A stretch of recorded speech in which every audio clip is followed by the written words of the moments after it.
Sa isang mundo kung saan ang laro at realidad ay naging isa, ang mamatay ay nangangahulugang tuluyang pagkawala. Gusto lang subukan ni Zhu Yingong ang bagong Night Saga, ngunit nagising siyang nakakulong sa katawan ng ikasyam na anak ng hari ng mga demonyo.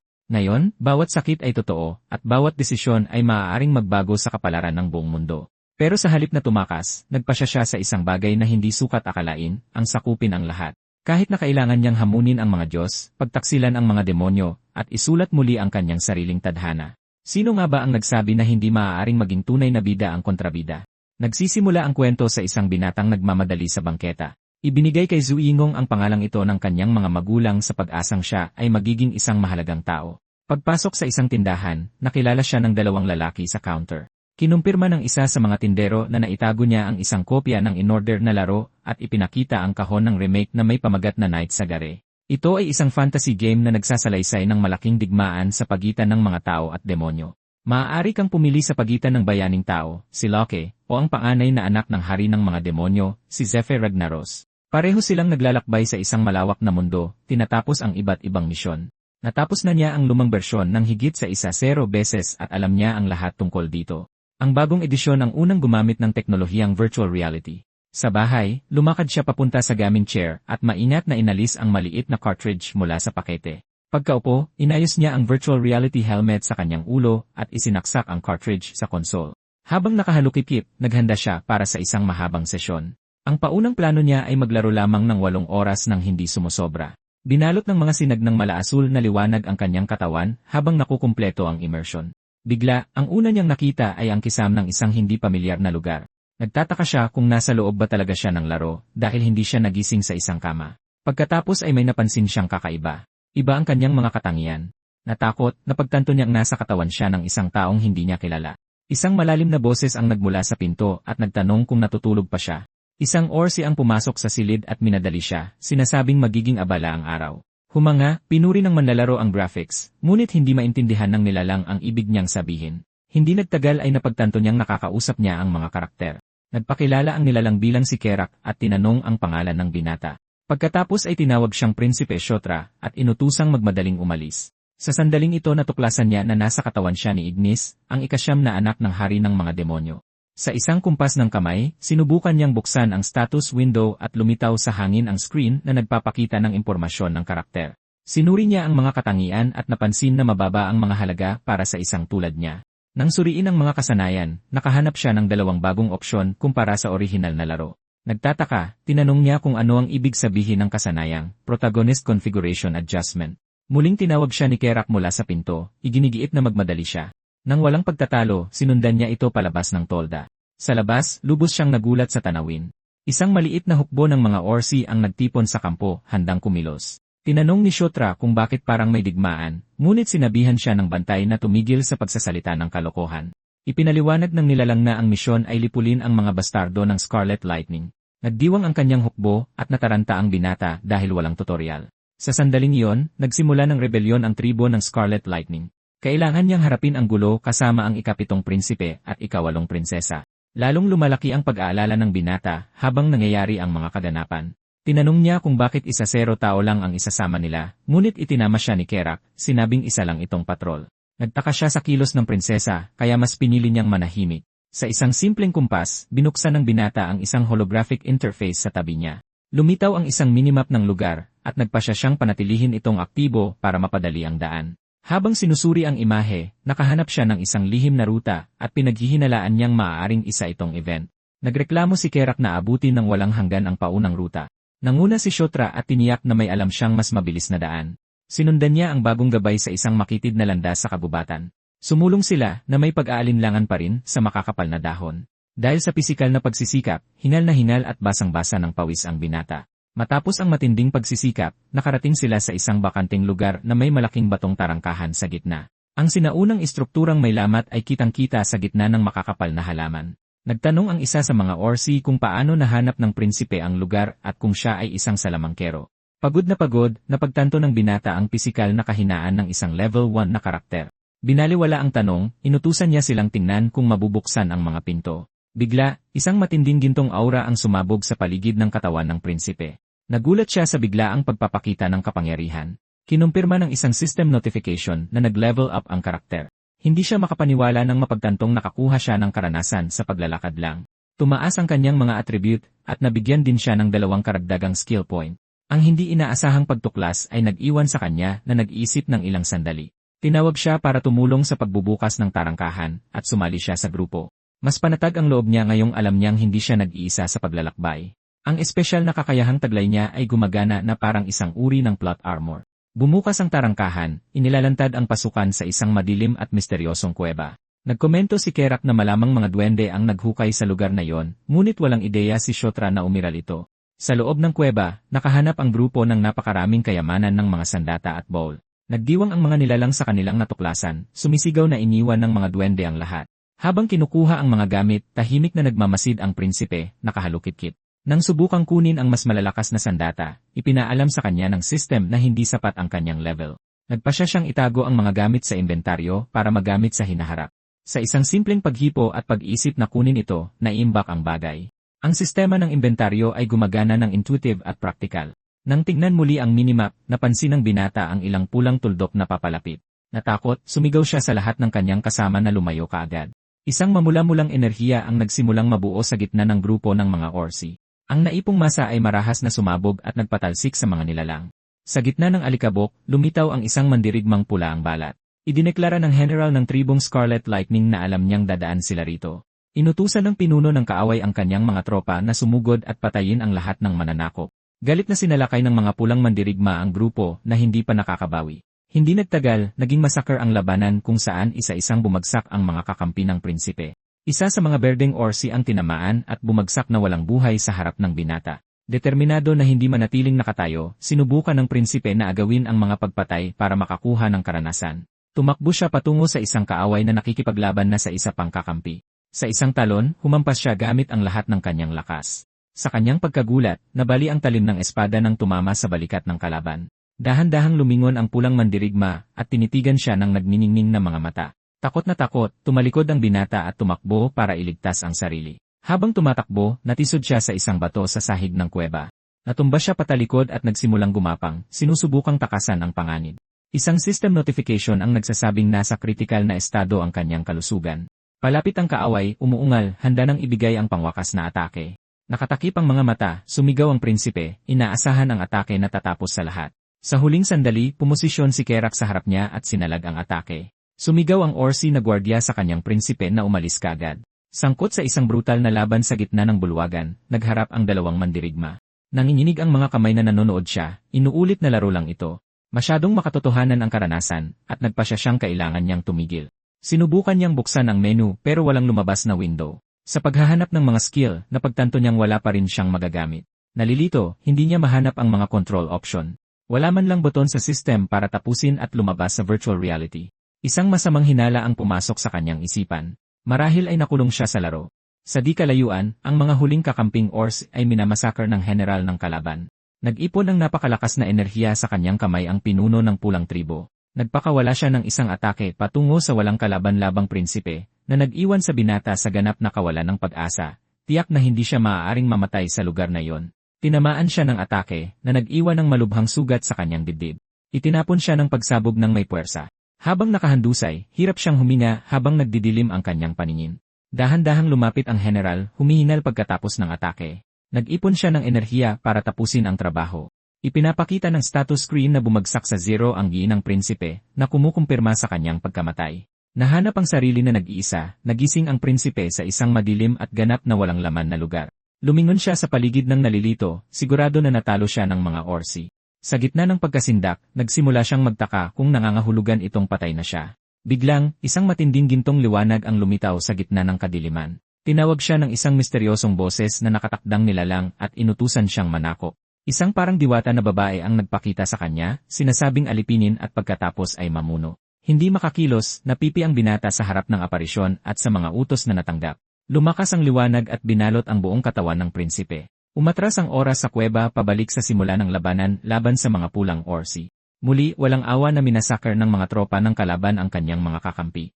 Mula sa malayo, pinapanood ng general ang komprontasyon, kasama ang kanyang mga sundalo. Kinutya ng pinuno ng kalabang tribo ang katangahan ng pagharap sa kanila ng mas kaunti ang bilang.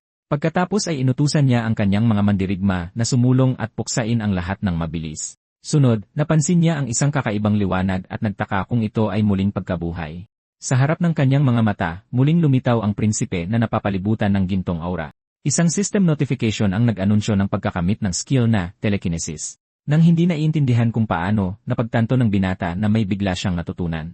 Sa kanyang status, isang bagong impormasyon ang lumitaw na ikinagulat niya. Ngayon, ang karakter ay may subclass na Knight of Conquest. Sa galit, inutusan ng general ng kalaban ang kanyang mga sundalo na patayin siya kaagad. Si Kerak, na buhay pa, ay humarap sa prinsipe na may ekspresyon ng lubos na di paniniwala. Nagtipo ng ilang natitirang kakampi, sumisigaw na hindi siya dapat saktan. Bumuo ng isang proteksyon na bilog ang mga nilalang sa paligid ng binata upang ipagtanggol siya. Nakatitig siya sa sirang punyal sa kanyang kamay habang inoobserbahan ang status. Ang bagong subclass ay hindi kabilang sa alinman sa mga opsyon sa orihinal na laro. Ang misteryo sa pinagmulan ng kapangyarihang iyon ay nag-iwan sa kanya ng pagka-interes. Bigla, itinarak niya ang sirang espada sa lupa. Umalinggaw ang mga spell sa kanyang isipan na parabang matagal na niya itong alam at ginamit niya ito para palakasin ang kanyang mga kakampi. Ang epekto ng kakayahan ay nagpapalakas sa mga mandirigma na nagpapaapaw sa lakas ng bawat isa. Dahil sa bagong natamong kapangyarihan, sumugod ang mga Orsi. Ang isa sa mga pinalakas ay nagbigay ng isang suntok at dinurog ang kalaban. Ngayon ang mga nilalang ay lumalaban ng may panibagong sigla, nangingibabaw sa larangan ng digmaan. Sa isang iglap, bumaliktad ang sitwasyon at kontrolado na ng mga kakampi ng prinsipe. Hindi makapaniwala, pinapanood ng general ng kalaban ang pagbagsak ng kanyang mga sundalo isa-isa. Para sa kanya, ang buong sitwasyon ay tila katawa-tawa at hindi maipaliwanag. Hinahanap ng kanyang mga mata sa gitna ng kaguluhan ang pinagmulan ng biglaang kapangyarihan na yon. Sa wakas, napunta ang atensyon sa prinsipe, na nagniningning pa rin sa ginto. Sa galit, nagpatawag ang general ng 3 kristal at ibinato ang mga ito sa binata.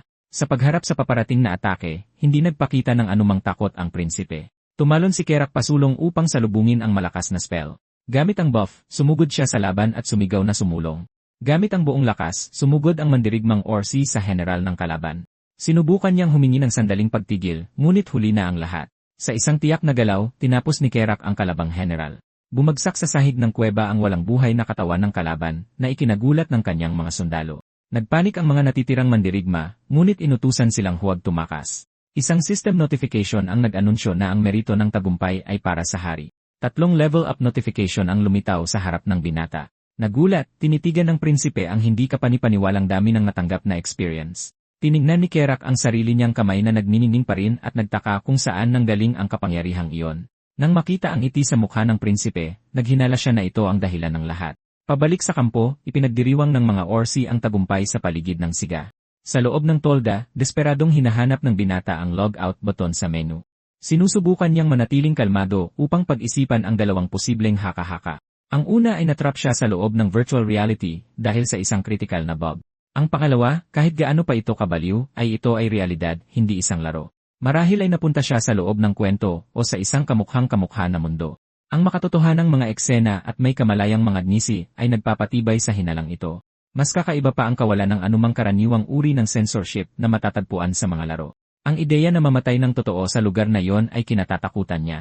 Habang pinipilit na mapanatili ang katinuan, ipinaalala niya sa sarili na ipinanganak siyang isang pribilehiyong prinsipe. Pagkatapos ay lumitaw si Kerak sa pasukan ng tolda at nagtanong kung bakit nais ng prinsipe ng isang training duel. Ngunit una, ipinaliwanag niya na kailangan niyang malaman ang kanyang level upang maghanda para sa hinaharap.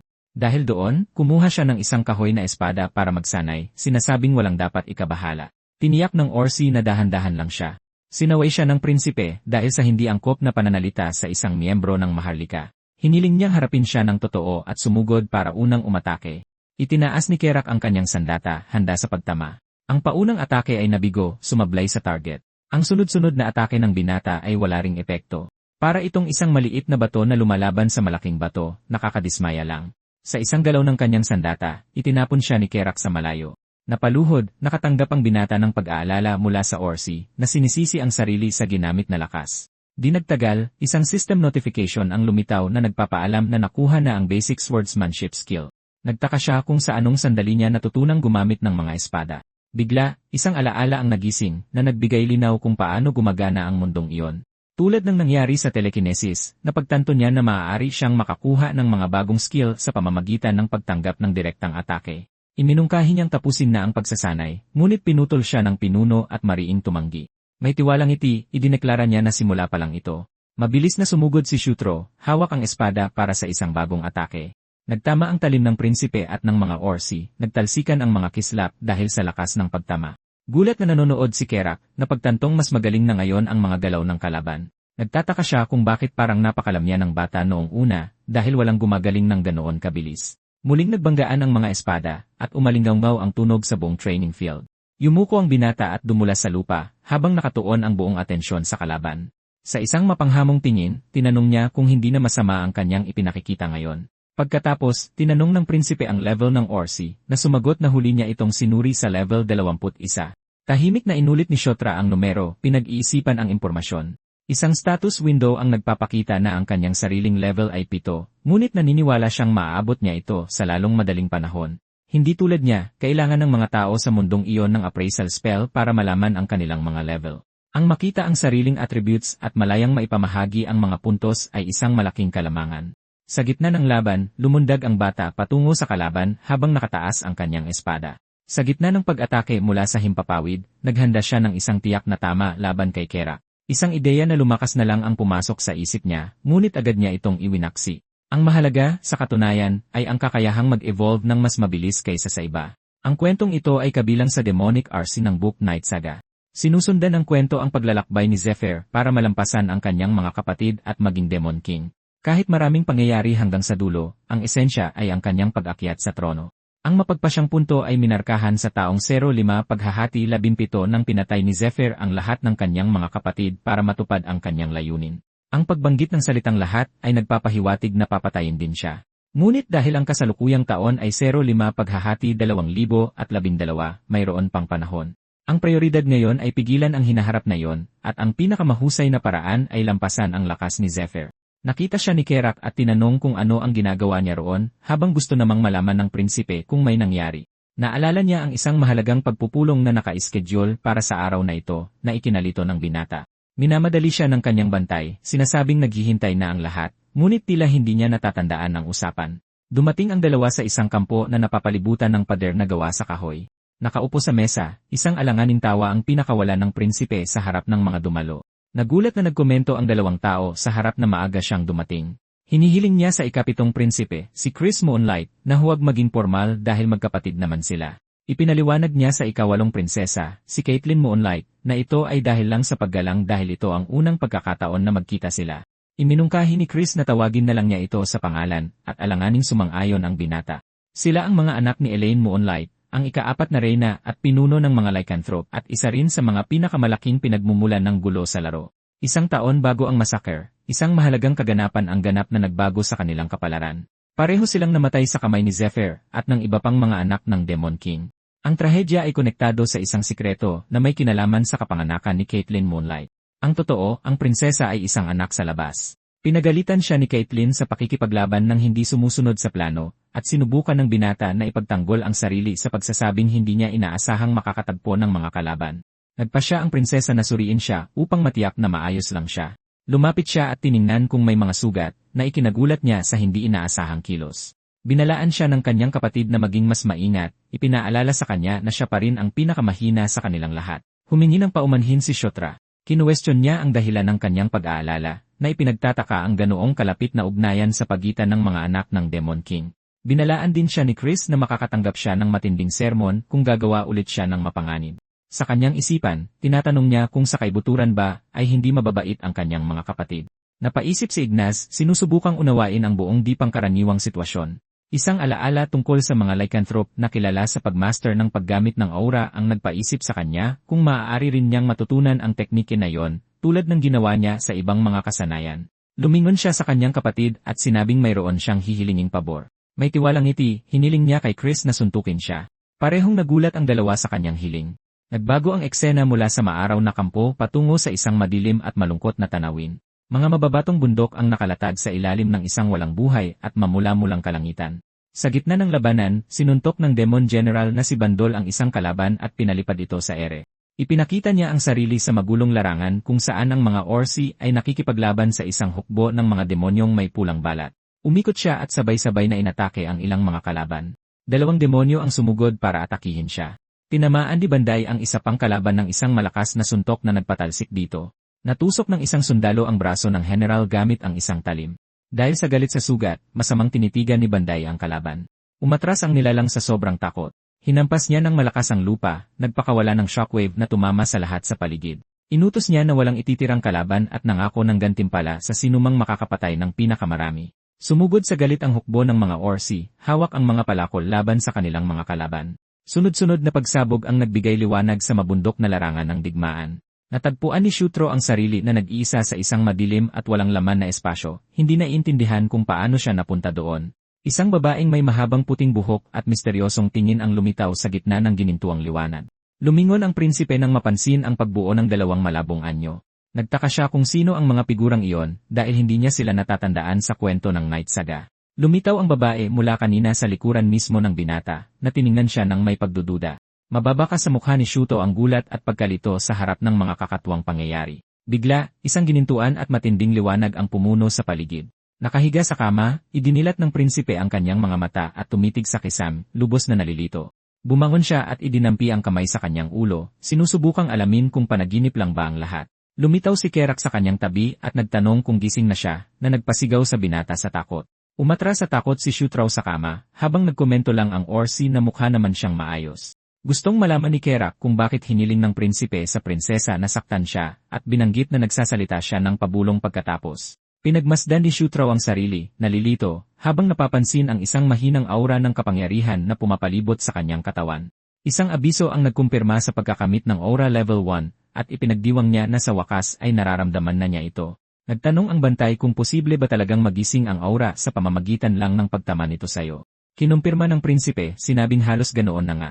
Ang revelasyon ay nagpapaliwanag sa biglaang lakas na ipinakita niya laban sa tribo ng Kulob, at inamin ni Shutraw na yon mismo ang kanyang hinala. Tinanong niya kung may nangyari habang natutulog siya, at kinumpirma ng Orsi na mayroon.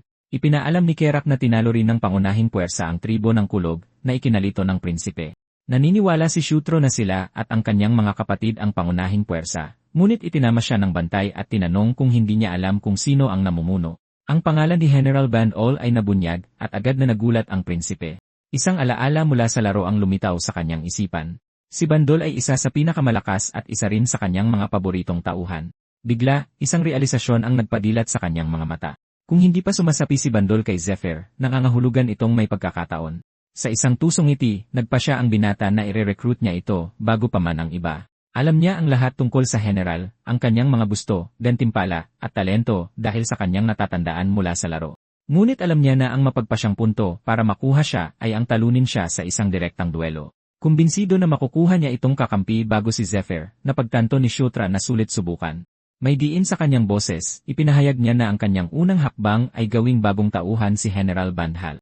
Sa kampo ni Caitlyn, isang sigaw ng pagkagulat ang umalingaw-ngaw sa mga tolda. Nagpakita si Shutrois ng isang bola ng enerhiya sa kanyang mga kapatid, na nagulat ng matuklasan na naabot niya ang unang antas ng pagpapalabas ng aura sa loob lang ng isang araw. Napangiti siya, inaasahan na ang resulta dahil inilaan niya ang lahat ng punto sa bagong kasanayan. Ang pagpili ay hindi pa dalos-dalos dahil pinapahusay ng aura ang mga pisikal na kakayahan at mas nagiging kapaki-pakinabang kaysa sa telekinesis. Nagdududa pa rin si Chris kung posible ito at nagtanong kung may impluensya ba ang lahi ng Gandalf ng kanyang kapatid. Gusto namang malaman ng nakatatandang kapatid kung makakagawa siya ng mapa sa ilalim ng lupa na ikinalito ng binata sa tanong. Tumanggi siya, ngunit sinabing mayroon siyang minimap at humingi ng panulat at papel para iguhit ang kanyang nakikita. Sa labas, nagpapatuloy ang normal na gawain sa kampo militar. Nang handa na ang mapa, tuwang-tuwa siyang pinuri ni Chris, tinawag siyang henyo, habang niyayakap siya. Ipinaliwanag ni Caitlyn na dahil talo na ang mga kaaway, magagamit na nila ang mga lagusan sa ilalim ng lupa na hindi alam ng iba pang tribo. Humarap si Chris sa kanyang nakababatang kapatid at sinabing may isa pa siyang gawain na kailangang tuparin. Lumipat ang eksena sa isang tanawin ng luntiang kabundukan sa ilalim ng maaraw na kalangitan. Habang pinamumunuan ang isang patrol ng mga Orsi sa gubat, nagtanong ang prinsipe kung ang misyon ba ay bantayan lang ulit ang lugar. Nagkomento ang isa sa mga sundalo na mabutit may mga reinforcement, at sumagot naman ang isa na lahat iyon ay dahil sa kanilang pagsisikap. Habang sumusulong, nakasalubong ng grupo ang dalawang nakatalukbong na figura na humaharang sa daan. Nakilala niya ang kanyang kapatid na si Caitlyn at ang kasama nito sa ilalim ng mga talukbong. Tinanong niya ang dahilan ng pagbabalakayo, ngunit pinatahimik siya ng prinsesa sa isang senyas. Inihayag ni Caitlyn na lihim siyang sumusunod para matiyak ang kanyang kaligtasan kung sakaling may mangyari. Sinabi niyang makikialam lamang siya kung may tunay na panganib upang ang tagumpay ay maiugnay sa kanya.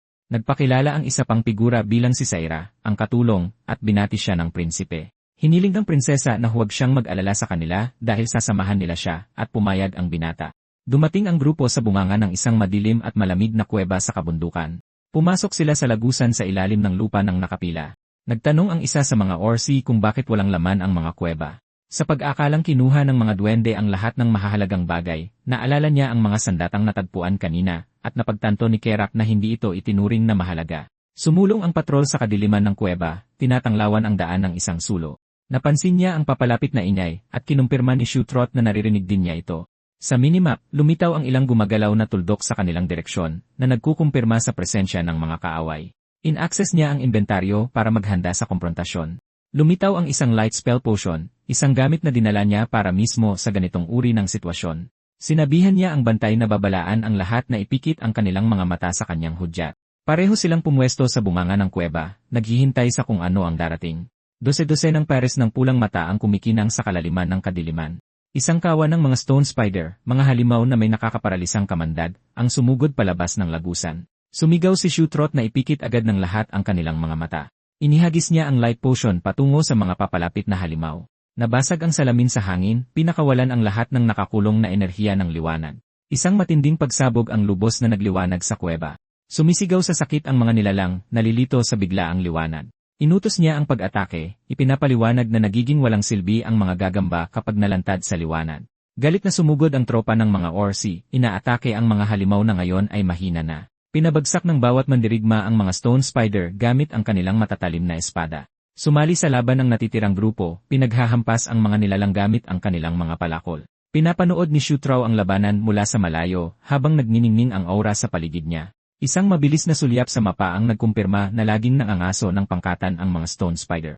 Sa guhit, lumitaw ang isang mas malaking gitnang tuldok na nagpapahiwatig na kailangan ng pinuno ng buong kawan. Inutusan niya si Kerak na sumunod sa kanya para talunin ang pinuno at pumayag ang bantay. Pareho silang gumawa ng daan sa gitna ng kawan habang nagpapatuloy sa pakikipaglaban ang ibang mga Orsi. Sumulong sila sa mas malalim na bahagi ng kuweba, iniwan ang pangunahing labanan. Sa wakas ay nakaharap ng dalawa ang isang higanteng gagambang maraming mata, ang pinuno ng grupo. Galit na lumundag ang Orsi, itinaas ang kanyang palakol para atakihin ang nilalang. Tumama ang talim sa ulo ng halimaw ngunit tumalbog na may matinding liwanag, walang naidulot na pinsala. Nagtaka si Kerak nang makitang walang silbi ang kanyang pinakamalakas na atake. Bahagya lang nagalusan ng talim ang eksoskeleto ng nilalang, na sintigas ng bakal. Nawalan siya ng pag-asa nang maalalang hindi kayang tumagos ng sandata sa baluting iyon. Alam niyang apoy ang kahinaan ng halimaw, ngunit hindi pa niya kabisado ang ganoong uri ng mahika. Ibinaling ng higanteng gagamba ang atensyon nito sa Orsi na umatras sa takot. Itinaas ng nilalang ang sarili sa ibabaw ng mandirigma, naghahanda ng isang nakamamatay na atake. Sumigaw siya na gumamit si Kerak ng apoy, ngunit sumagot ang bantay ng may kawalang pag-asa, tinatanong kung saan siya kukuha niyon. Umalinggaw ang isang misteryosong boses, inuutusan si Shotra na itaas ang espada. Nag-apoy sa ginintuang apoy ang espada ng prinsipe, na nagpatulala sa kanya dahil sa kapangyarihan. Halos hindi siya makapaniwalang gumagamit siya ng tunay na mahika. Lumitaw ang kanyang kapatid na si Caitlyn, ipinapakita na siya ang pinagmulan ng spell, at nagtanong kung sapat na ba iyon para sa laban. Sumugod ang higanteng gagamba na nakalabas ang mga pangil para atakihin ang binata. Hawak ang nag-aapoy na espada, humarap si Shutrot at naghanda para sa komprontasyon. Hinarap ng prinsipe ang maraming mata ng nilalang na may determinadong tingin. Nagpakawala ang nilalang ng malakas na suntok na nagpayanig at nagpabiyak sa sahig ng kuweba. Sa isang mabilis na pagtalon, umiwas ang binata at inihanda ang sariling atake habang nasa ere. Ang espesyal na teknik, ang nag-aapoy na talim, ay humiwa sa kaaway, nag-iwan ng landas ng apoy. Tuluyang nilamon ng apoy ng talim ang higanting gagamba na nagdulot ng pagsabog ng apoy. Napansin niya ang mga labi ng halimaw na nasusunog sa sahig ng kuweba. Isang ginintuang kumakaluskos na aura ang pumalibot sa katawan ng binata matapos ang tabumpay. Lumitaw ang mga notifikasyon ng level up sa paligid niya habang pinalalakas siya ng enerhiya. Isang status window ang bumukas na nagpapakitang naabot na niya sa wakas ang level 9. Lumapit si Caitlyn at nagtanong tungkol sa kakaibang liwanag na nagmula sa kanya. Iniba niya ang usapan at sinabing para itong biyaya mula sa kanyang lahing Gandharv. Pinilit siya ng kanyang kapatid tungkol sa kanyang kakayahang labanan ang mga nilalang na iyon, at nagsinungaling siya, sinabing nabasa niya ito sa mga libro. Sumingit si Kerak at tinawag ang atensyon ng grupo sa isang bagay sa unahan ng kuweba. Natagpuan nila ang isang malaking metal na pinto na inukit sa pader na bato. Dahan-dahang bumukas ang dobleng pinto, nagpapakita ng bagong daanan. Pumasok ang grupo sa isang maluwag na bulwagang bato na tinatanglawan ng mga sulo. Tumingin si Siotra sa sahig na may ekspresyon ng pagkagulat at pagkakilala. Kinilala niya ang isang malaking nagniningning na magic circle sa sahig bilang isang city portal. Nagtanong ang bantay kung alam niya kung ano yon, at sumagot ang prinsipe na mayroon siyang kutob. Kinilala ang disenyo sa sahig bilang istilong dwarven. Naalala niya na noong naglaro siya bilang hero, nakakita na siya ng ilang portal, pero hindi kailanman bilang si Zephyr. Kaya't nahinuha niya na ang pag-iniksyon ng mana sa isang kalapit na orbi ay dapat magpaaktibo sa portal. Humarap siya sa kanyang kapatid at sinabing maaaring isa itong portal, na ikinagulat nito. Base sa disenyo, sumang-ayon si Caitlyn sa teorya at iminungkahing maghanap ng mga inskripsyon para matuklasan ang destinasyon ng portal. Tinawag ni Kerak ang prinsipe, itinuturo ang mga letrang inukit sa isang pleke sa pader. Lumapit si Siotra at ang kanyang kapatid para tingnan ang inskripsyon. Kinilala ang mga letra bilang mga karakter na dwarven, hindi ang karaniwang sulat demonyo. Sumagot ang prinsesa na hindi siya marunong magbasa ng sulat dwarven nang magtanong si Kerak. Kinumpirma rin ni Saira na hindi niya maintindihan ang teksto. Bigla, nagbasa si Siotra ng malakas. Gishka Mountains Portal number 2. Nagpatuloy siya sa pagbabasa at natuklasan na konektado ito sa portal number 3. Naguluhan si Siotra, hindi maintindihan kung paano siya nakakabasa ng sulat dwarven. Isang system notification ang lumitaw na nagsasabing nakuha na niya ang skill. Wikang dwarven. Nagulat, napagtanto ng binata na natuto lang siya ng bagong skill nang hindi man lang nagsasanay. Hindi makapaniwala, nagtanong ang bodyguard kung talaga bang nababasa niya yon, at kinumpirma ng prinsipe ng may ngiti. Tinanong siya ng kanyang kapatid kung kailan pa siya nakakaintindi ng sulat dwarven, at kung ano pa ang nakasulat doon. Isinalin ni Shutrot ang ilalim na bahagi ng pleke. Ipinapaliwanag na kailangang lagyan ng mana para ma-activate ang portal. Pagkatapos ay hiniling niya sa kanyang kapatid na subukang mag-inject ng kaunting mana. Nagtanong siya kung bakit hindi siya mismo ang gumawa nito. Sinubukan niyang magdahilan gamit ang isang pilay na palusot, sinasabing lampa pa siya, at sa huli ay pumayag ang prinsesa na gawin ito. Inilagay ni Caitlyn ang kanyang kamay sa batong globo, na nagsimulang magniningning ng matinding asul na ilaw.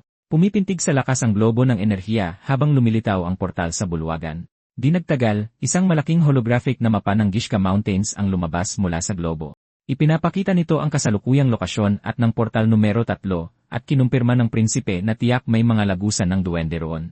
Napagtanto ni Kerak na ito ay isang bentahe dahil ang tribo ng kaaway ay nakaposisyon sa harap ng mga bundok na nagbibigay daan para sa isang sorpresang pag-atake mula sa likuran. Nagpasya ang prinsesa na tapusin na muna ang araw upang pag-usapan ang bagong impormasyon sa kanyang kapatid.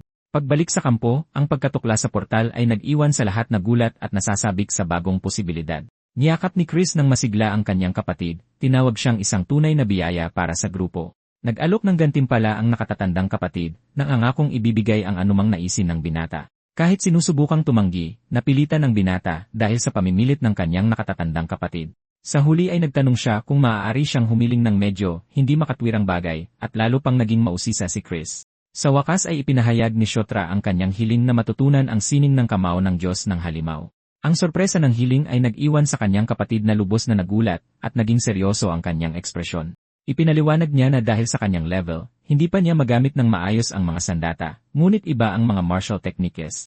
Ang sining ng kamao ng Diyos ng halimaw ay isang makapangyarihang martial art na may ranggong S na ipinapasa lamang sa loob ng royal na pamilya ng mga lycanthrope. Nang makita ang reaksyon ng kanyang kapatid, umatras si Siotra at sinabing naintindihan niya kung ito ay isang mahirap na hiling na nagkukunwaring inaasahan na ang pagtanggi. Sa kanyang pagkagulat, pumayag si Chris na turuan siya na nag-iwan sa binata na walang masabi. Nilinaw niya na, syempre, hindi niya maipapasa ang mga lihim na teknike ng pamilya. Kahit na, nag-alok siyang magturo tungkol sa bahagi ng aura, at tuwang-tuwang nagtanong ang prinsipe kung totoo ba yon. Nakangiti, tinanong ng nakatatandang kapatid kung sapat na ba yung regalo, ngunit nanatiling tahimik ang binata.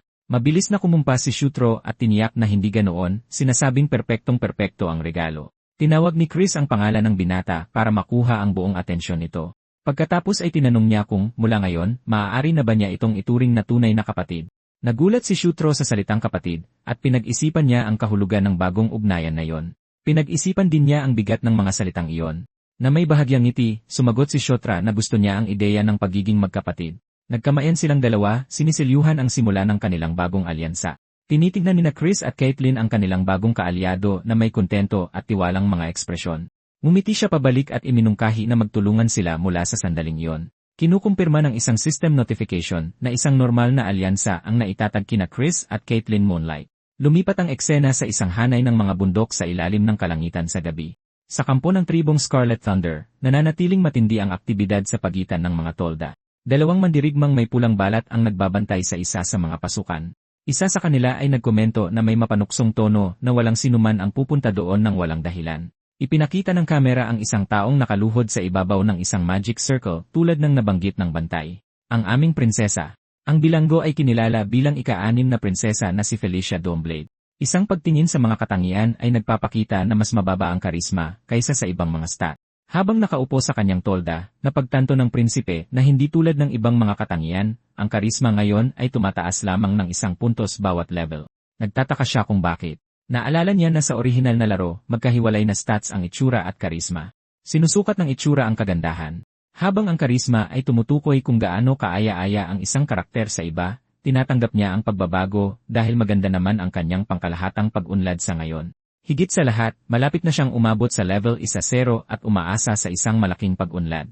Sa kwento ng Night Saga, nakakuha ng level at ng kanilang natatanging mga kasanayan sina Zephyr at Loki nang umabot sa level 1-0. Naniniwala siyang ganoon din ang mangyayari sa kanya, ngunit naantala siya ni Kerak na tumawag sa kanya sa pasukan ng tolda. Natanggap niya ang balita na handa na ang lahat para umalis at kinumpirma ng prinsipe ang pag-alis.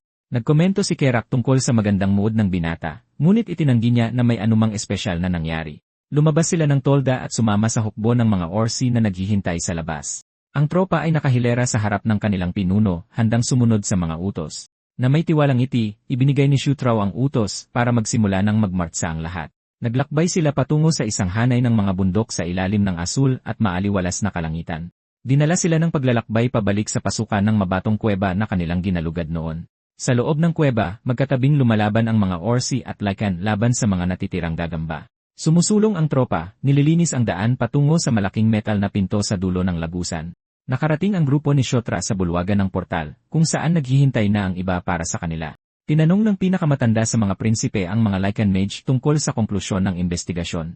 Isa sa mga mage na may mga katangiang tulad ng lobo, ay kinumpirma na ang portal ay konektado sa ilog Eska sa Gishka Mountains. Tiniyak niya na walang problema at ang gawa ng mga duwende ay, gaya ng dati, napakatibay. Ngumiti si Chris sa balita at inutusan ang lahat na maghanda para sumulong. Pinagsama ng dalawang mage ang kanilang mga kamay sa ibabaw ng globo, nagpapadala ng enerhiya para paganahin ito. Ang batong globo ay kumikinang ng maliwanag na may asul at makapangyarihang ilaw. Isang malaking hugis itlog na portal ang bumukas sa gitna ng silid, na nagpapakita ng mabatong tanawin sa kabilang panig. Pinanood ni Kerak at ng prinsipe ang eksena ng may pagkamangha at paghanga. Halos hindi makapaniwala si Shutrok na nakakakita siya ng gumaganang portal sa mismong harapan niya. Inudyukan siya ng kanyang kapatid na babae, tinatanong kung ano ang hinihintay niya para tumawid. Tumakbo siya para sumama sa grupo, sabik na matuklasan kung ano ang naghihintay sa kanila. Habang tumatawid sila sa portal, lumitaw ang koponan sa isang bagong kapaligiran na napapalibutan ng mapupulang bato. Pinagmasdan niya ang mabatong tanawin, lubos na nalilito sa kanyang nakikita. Mula sa tuktok ng isang bangin, nakita ng grupo ang isang dambuhalang kampo ng kaaway na itinayo sa lambak. Kinumpirma ni Chris ng may kasiyahan na, tulad ng inaasahan niya, natagpuan nila ang pangunahing kampo. Tinatayan niya na mayroong humigit kumulang 5,000 tropa, at itinakda na ang prioridad ng pag-atake sa likuran ay ang pagsira sa mga supply. Simple lang ang plano. Manggugulo si General Bandol mula sa harap habang susunugin ng mga infiltration unit ang mga imbaka ng pagkain. Sumingit si Plan 1, isa sa mga kasamang nakasuot ng hood, na nagsasabing may kakaiba sa kilos. Sa mas malapit na pagmamasid, napagtanto nila na walang sapat na tropa sa kampo at nagtataka kung nagsimula na ba ang isang pag-atake. Isang malayong ingay ang nakakuha ng atensyon ni Shotra at nanatili siyang alerto. Nagkomento si Kerak na ang tunog ay tila nagmumula sa isang labanan na nangyayari sa malayo. Inutusan ni Chris ang binata na ituon ang aura sa kanyang mga mata para makakita ng mas malinaw. Nag-concentrate siya, ipinapadala ang kanyang enerhiya para sa paningin. Gamit ang aura, nakikita niya ang isang labanan na nagaganap sa malayo sa pagitan ng dalawang grupo. Nakilala ni Caitlyn ang tribo ng Kulog, ngunit hindi niya nakilala ang kabilang panig. Hindi sila mga tauhan ni General Bandol. Napagtanto ni Shutraw na masyadong maliit ang saklaw ng laban para maging isang komprontasyon sa pagitan ng mga hukbo. Ipinapakita ng pinahusay na paningin ang isang taong may puting buhok na mag-isang lumalaban sa ilang mandirigma ng kalabang tribo. Mabangis na ipinagtatanggol ng manlalaban ang kanyang sarili, na sabay-sabay na humaharap sa maraming kalaban.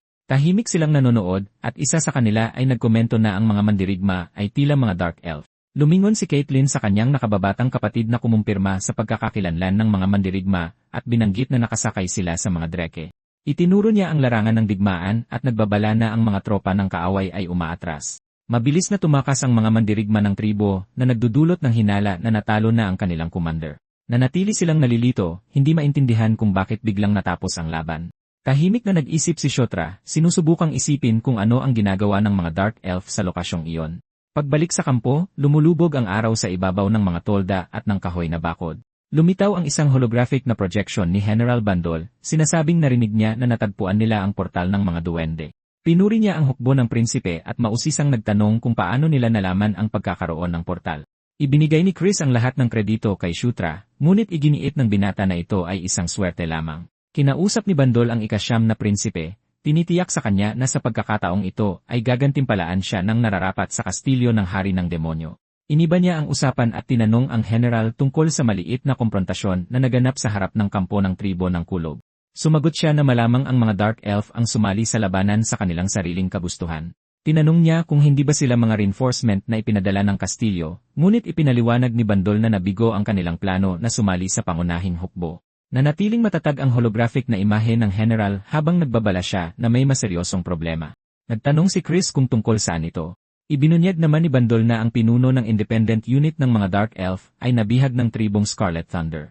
Sumingit si Kshatriya dahil sa kuryosidad, gustong malaman kung sino talaga ang commander na ito. Sumagot siya sa seryosong tono na isa itong taong kilalang-kilala nilang lahat. Kumislap ang holographic image at nabunyag ang pangalan ng pinuno, ang ika-6 na prinsesa, si Felicia Doomblade, ang kanilang kapatid.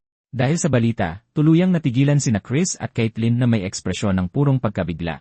Ang ika-6 na prinsesa, si Felicia Doomblade, ay anak ni Sylvia Doomblade, ang ikatlong reyna at prinsesa ng mga Dark Elf, pati na rin ang kambal na kapatid ng ika-5 prinsipe. Naalala ni Kshatriya na sa laro, si Felicia ay bahagi ng paksyon ng ika-4 na prinsesa, na laging nagmamarka sa kanya bilang kaaway sa kanyang alaala. Ang kanyang paglitaw sa sandaling iyon ay nagdulot ng tanong kung sinusubukan ba niyang makialam para makakuha ng merito. Malakas na nagtanong si Chris kung alam man lang ba ng tribong Scarlet Thunder na si Felicia ang nahuling Dark Elf. Sa pamamagitan ng hologram, sumagot si Bandol na hindi pa nila nakukumpirma ang impormasyong iyon. Gustong malaman ni Kshatriya ang plano, at ipinaliwanag ng general na magkakaroon lang ng rescue kung sila ang unang atakehin. Mariin niyang idineklara na wala siyang intensyong yumuko o makipagnegosasyon sa kanila. Sumang-ayon siya at nangakong mangangalap ng mas maraming datos bago sila muling kontakin at tinapos ang tawag. Nang maglaho ang holographic projection, naiwan silang tatlo sa silid. Ngumiti si Chris at nagkomento kung paanong ang kanilang magaling na ate ay isa ng bilanggo. Humarap sa kanya si Caitlyn at sumagot na kung buhay si Felicia, kailangan nilang iligtas ito, pero nagbabala ang kanyang kapatid na hindi ito magiging madali. Nangatuwiran ng prinsesa na ang pagtatangkang sumagip ay maaaring magdulot ng matinding kawalan para sa grupo. Kahit na, hinawakan niya ang braso nito at iginiit na kailangan nilang iligtas siya dahil kapatid nila ito. Nanatili siyang tahimik, pinagmamasdan ang sitwasyon na may seryosong ekspresyon. Inamin niya na naintindihan niya ang hirap ng desisyon, ngunit kailangan nilang isaalang-alang ang mga katotohanan. Nanatili siyang tahimik, pinapanood lamang ang reaksyon ng kanyang mga kapatid sa harap niya. Sa isang kampo militar sa gitna ng kabundukan, nagtipon ang mga pinuno para buuin ang estratehiya. Sa loob ng tolda, pumwesto si Chris sa dulo ng mesa at sinabing simple lang ang plano. Hawak ang isang mapa, ipinaliwanag niya na sa sandaling maakit ni General Bandal ang pangunahing puwersa ng kaaway, atakehin nila ang kampo mula sa likuran. Inanunsyo niya na susugod siya sa gitna ng base habang pamumunuan ni Caitlyn at Kshatriya ang kani-kanilang mga iskwad sa misyon. Sumingit si Kshatriya para kumpirmahin kung ang layunin ay ang pagsagip at tumango ang prinsipe, idinagdag na susunugin muna nila ang arsenal at imbakan ng pagkain. Ipinag-utos niya na dapat umurong agad ang lahat kung maging delikado ang sitwasyon dahil hindi sila maaaring mawalan pa ng mga buhay dahil kay Felicia. Nag-react ang prinsesa sa mga salita ng kanyang kapatid, ngunit pinutol siya ni Chris at inutusan siyang tumahimik, ipinaalala na siya ang commander. Galit na sumigaw si Caitlyn na pamilya si Felicia. Ngunit tinitigan lang siya nito nang walang sinasabi. Napansin niya na tila walang intensyon ang ika-7 prinsipe na iligtas ang kanyang kapatid. Sa ilalim ng kalangitan sa gabi, nagsimula na ang operasyon ng pag-atake. Sumulong ang mga tropa sa bulubunduking lugar patungo sa target. Sa isang sigaw ng utos, buong lakas na sumugod sa labanan ang hukbo ng demonyo. Pinagtibay niya ang utos na lipulin ang lahat mula sa tribong Scarlet Thunder. Mula sa tuktok ng isang bangin, pinagmasdan nila ang kampo ng kaaway. Mula sa mataas na lugar, sinuri niya ang ayos ng mga tolda na nakapalibot sa isang malaking siga sa gitna. Nagpapatrolya ang mga bantay ng tribo sa paligid, sa pagitan ng mga nag-aapoy na sulo at mga tolda. Hinintay niya ang napagkasunduang hudyat para simulan ang pag-atake, ang kanyang tingin ay nakatutok sa target. Bigla, tumama ang malalaking pagsabog sa pangunahing puwersa ng kampo, na hudyat ng pagsisimula ng unang yugto ng plano. Ang biglaang opensiba ay nagdulot ng matinding kalituhan sa mga mandirigma ng tribong Scarlet Thunder. Habang sumusulong kasama ang kanyang hukbo sa larangan ng digmaan, pinamunuan niya ang opensiba. Sumigaw siya sa kanyang mga sundalo na patayin ang lahat ng kaaway ng walang pag-aalinlangan. Sa malayo, tinanong ni Kerak si Shotra kung bakit hindi pa sila kumikilos, ngunit sinabi ng prinsipe na hintayin ang hudyat. Sa gitna ng labanan, nagharap ang mga orsi at demonyo sa isang direkta at brutal na labanan. Sinira ng pagsugod ng mga tropa ni Bandel ang mga depensa ng kaaway ng buong lakas. Nagulat sa pag-atake, pinanood ng general ng tribo ang paglapit ng mga puwersa ng kaaway. Nanahimik siya sandali, tinatantya ang tindi ng opensiba. Pagkatapos, nagbigay siya ng utos na umatras, at nagsimulang umurong ang mga tropa sa gitna ng apoy. Mula sa tuktok ng bangin, pinagmasdan ng prinsipeng lihikan ang kaguluhang kumakalat sa kampo tulad ng pinlano. Nang makita ang pagkakataon, lumingon si Chris sa squad at inutusan ang lahat na maghanda sa pagsulong. Kinumpirma ni Shotra sa kanyang grupo na dapat nilang sundin ang plano ng eksakto. Nang matanggap ang hudyat, pinangunahan ni Chris ang pagsulong at tumakbo ang grupo patungo sa kampo ng kaaway. Ang biglaang pagsalakay ay lubos na ikinagulat ng mga bantay ng tribo sa gitna ng kalituhan. Lumundag ang mga mandirigmang lihikan sa kanilang mga kalaban, gumagawa ng daan gamit ang dahas. Habang tumatakbo, sumigaw si Caitlyn na mag-ingat si Shotra, at sumagot ito na mag-ingat din siya. Nang hindi humihinto, tiningnan ng batang prinsipe ang holographic na mapa para malaman ang kanyang direksyon sa loob ng kampo. Itinuro niya ang direksyon at inutusan ang kanyang squad na sumulong pakaliwa patungo sa imbakan ng pagkain. Pinamumunuan ng opensiba, ipinagdiinan ni Kerak na dapat lipulin ng kanyang mga mandirigma ang sinumang humarang sa kanilang daan. Sa gitna ng komprontasyon, sinalag ng isa sa mga demonyo ni Bandel ang isang atake, at pinabagsak ang kaaway sa isang tama lang. Sumugod siyang muli, tinamaan ang isa pang kalaban ng buong lakas. Napansin niya ang isang bagong panganib na papalapit at huminto sandali. Naghagis siya ng isang punyal na tumama mismo sa ulo ng target bago pa siya maabot ng demonyo. Ipinakita ng eksaktong galaw ang kanyang bagong natutunang kasanayan sa paghagis ng punyal. Nagpakita siya ng isang maikling ngiti ng kumpiyansa pagkatapos ng tama at nagpatuloy. Nagtanong siya, hindi maintindihan kung kailan niya yon natutunan. Ngunit sumagot si Shotra na wala iyong espesyal at pinamadali ang grupo. Gusto niyang malaman kung dapat ba nilang sunugin ito, at kinumpirma ng prinsipe na ipagpatuloy ang plano. Bigla niyang napagtanto na maaaring nakakulong si Felicia sa loob at mamatay sa sunog. Nagbago siya ng isip at nagbabala na kailangan muna nilang hanapin si Felicia. Sinabihan si Kerak na maghintay sandali. Inactivate niya ang isang holographic na mapa para subukang hanapin ang eksaktong posisyon nito. Dapat irehistro ng kanyang espesyal na abilidad si Felicia bilang isang neutral na karakter na magpapakita ng kanyang lokasyon sa mapa. Nang umilaw ang isang partikular na punto sa interface, alam niyang natagpuan na niya ito. Sumigaw siya kay Kerak na sundan siya at tumakbo sa direksyong itinuro ng sistema. Pagdating sa isang tolda, pinuwersa niya ang pasukan ng walang pag-aalinlangan para tingnan ang loob. Sa loob ng lugar, hinanap niya ng tingin ang kanyang kapatid hanggang sa may isang boses na tumawag sa kanyang pangalan. Sa sandaling iyon, lumingon siya nang may pagkagulat patungo sa pinanggalingan ng tunog. Inihayag ng tolda si Felicia Doomblade, nakaluhod sa lupa at nakakadena sa loob ng isang bilog ng enerhiya. Tinitigan siya nito at tinanong kung ano talaga ang ginagawa niya roon. Sinabi niya na mapanganib ang lugar at kailangan nilang makaalis doon sa lalong madaling panahon. Pinanood lang siya ni Felicia sa katahimikan habang sinusubukan siyang palayain mula sa mga gapos. Sa sandaling napalaya niya ito, ginabayan niya ito palabas ng tolda at sinabing kailangan nilang makipagkita muli kina Chris at Caitlyn. Nagulat, huminto siya at nagtanong kung dumating din ba ang dalawa pa nilang kapatid para iligtas siya. Kinumpirma niya at tinanong kung hindi ba yon ang dapat nilang gawin na nag-iwan sa kanya na walang masabi. Nang magsimulang magpaliwanag ang prinsesa, lumitaw si Kerak na sumisigaw na papalapit ang mga kaaway mula sa lahat ng direksyon. Tinawag niya ito para sumunod sa kanya at pumayag itong samahan siya sa pagtakas. Napansin ng elf ang pagbabago sa pagtrato at nagtanong kung kailan pa siya nagsimulang tawagin sa kanyang pangalan. Walang sagot, nagpatuloy siya sa pagtakbo palayo sa panganib, iniwan siya sandali. Bigla, may napansin siyang kakaiba at sumigaw na lumingon siya. Bago pa siya makakilos, isang atake ng enerhiya ang tumama mismo sa kanyang dibdib mula sa likuran. Itinapon siya ng impact pasulong habang sinusubukang salagin ang tama. Nakahandusay sa lupa, isinigaw ni Felicia ang kanyang pangalan habang nilalamon siya ng apoy. Kumalat ang apoy mula sa atake sa sahig ng kampo, na nagbibigay liwanag sa kabuluhan sa paligid. Desperado, tinawag muli ng prinsesa si Shotra habang pinapanood ang eksena ng walang magawa. Di nagtagal, ang demonyong umatake sa kanya ay humarap sa kanya at sumugod. Hinarap siya ng elf ng buong tatag na hindi nagpapakita ng takot. Bigla, isang galaw ang lumitaw sa likod ng kaaway. Isang pagsabog ng enerhiya ang sumiklab sa lugar na ikinagulat ng lahat. Gulat na pinanood ni Felicia ang isang silweta na bumangon sa gitna ng apoy. Humakbang pasulong ang figura na papaligiran ng matinding aura ng enerhiya. Nagpakilala ito bilang si Shutra na ngayon ay may hawak na energy bow habang lumalabas ang mga bagong kakayahan. Gamit ang bagong kapangyarihan, nagpakita siya ng isang tiwalang ngiti sa harap ng kanyang mga kalaban. Nagpakawala siya ng isang palaso na sumabog sa gitna ng hukbo ng kalaban ng may matinding lakas. Di nagtagal, inihanda niya ang susunod na tira habang nakangiti pa rin. Ipinagpatuloy ni Shutra ang pag-atake, nagpakawala ng maraming palaso ng sabay-sabay laban sa mga sumusugod na kalaban. Diretsong tumama ang mga energy projectile na nagdulot ng sunod-sunod na pagsabog.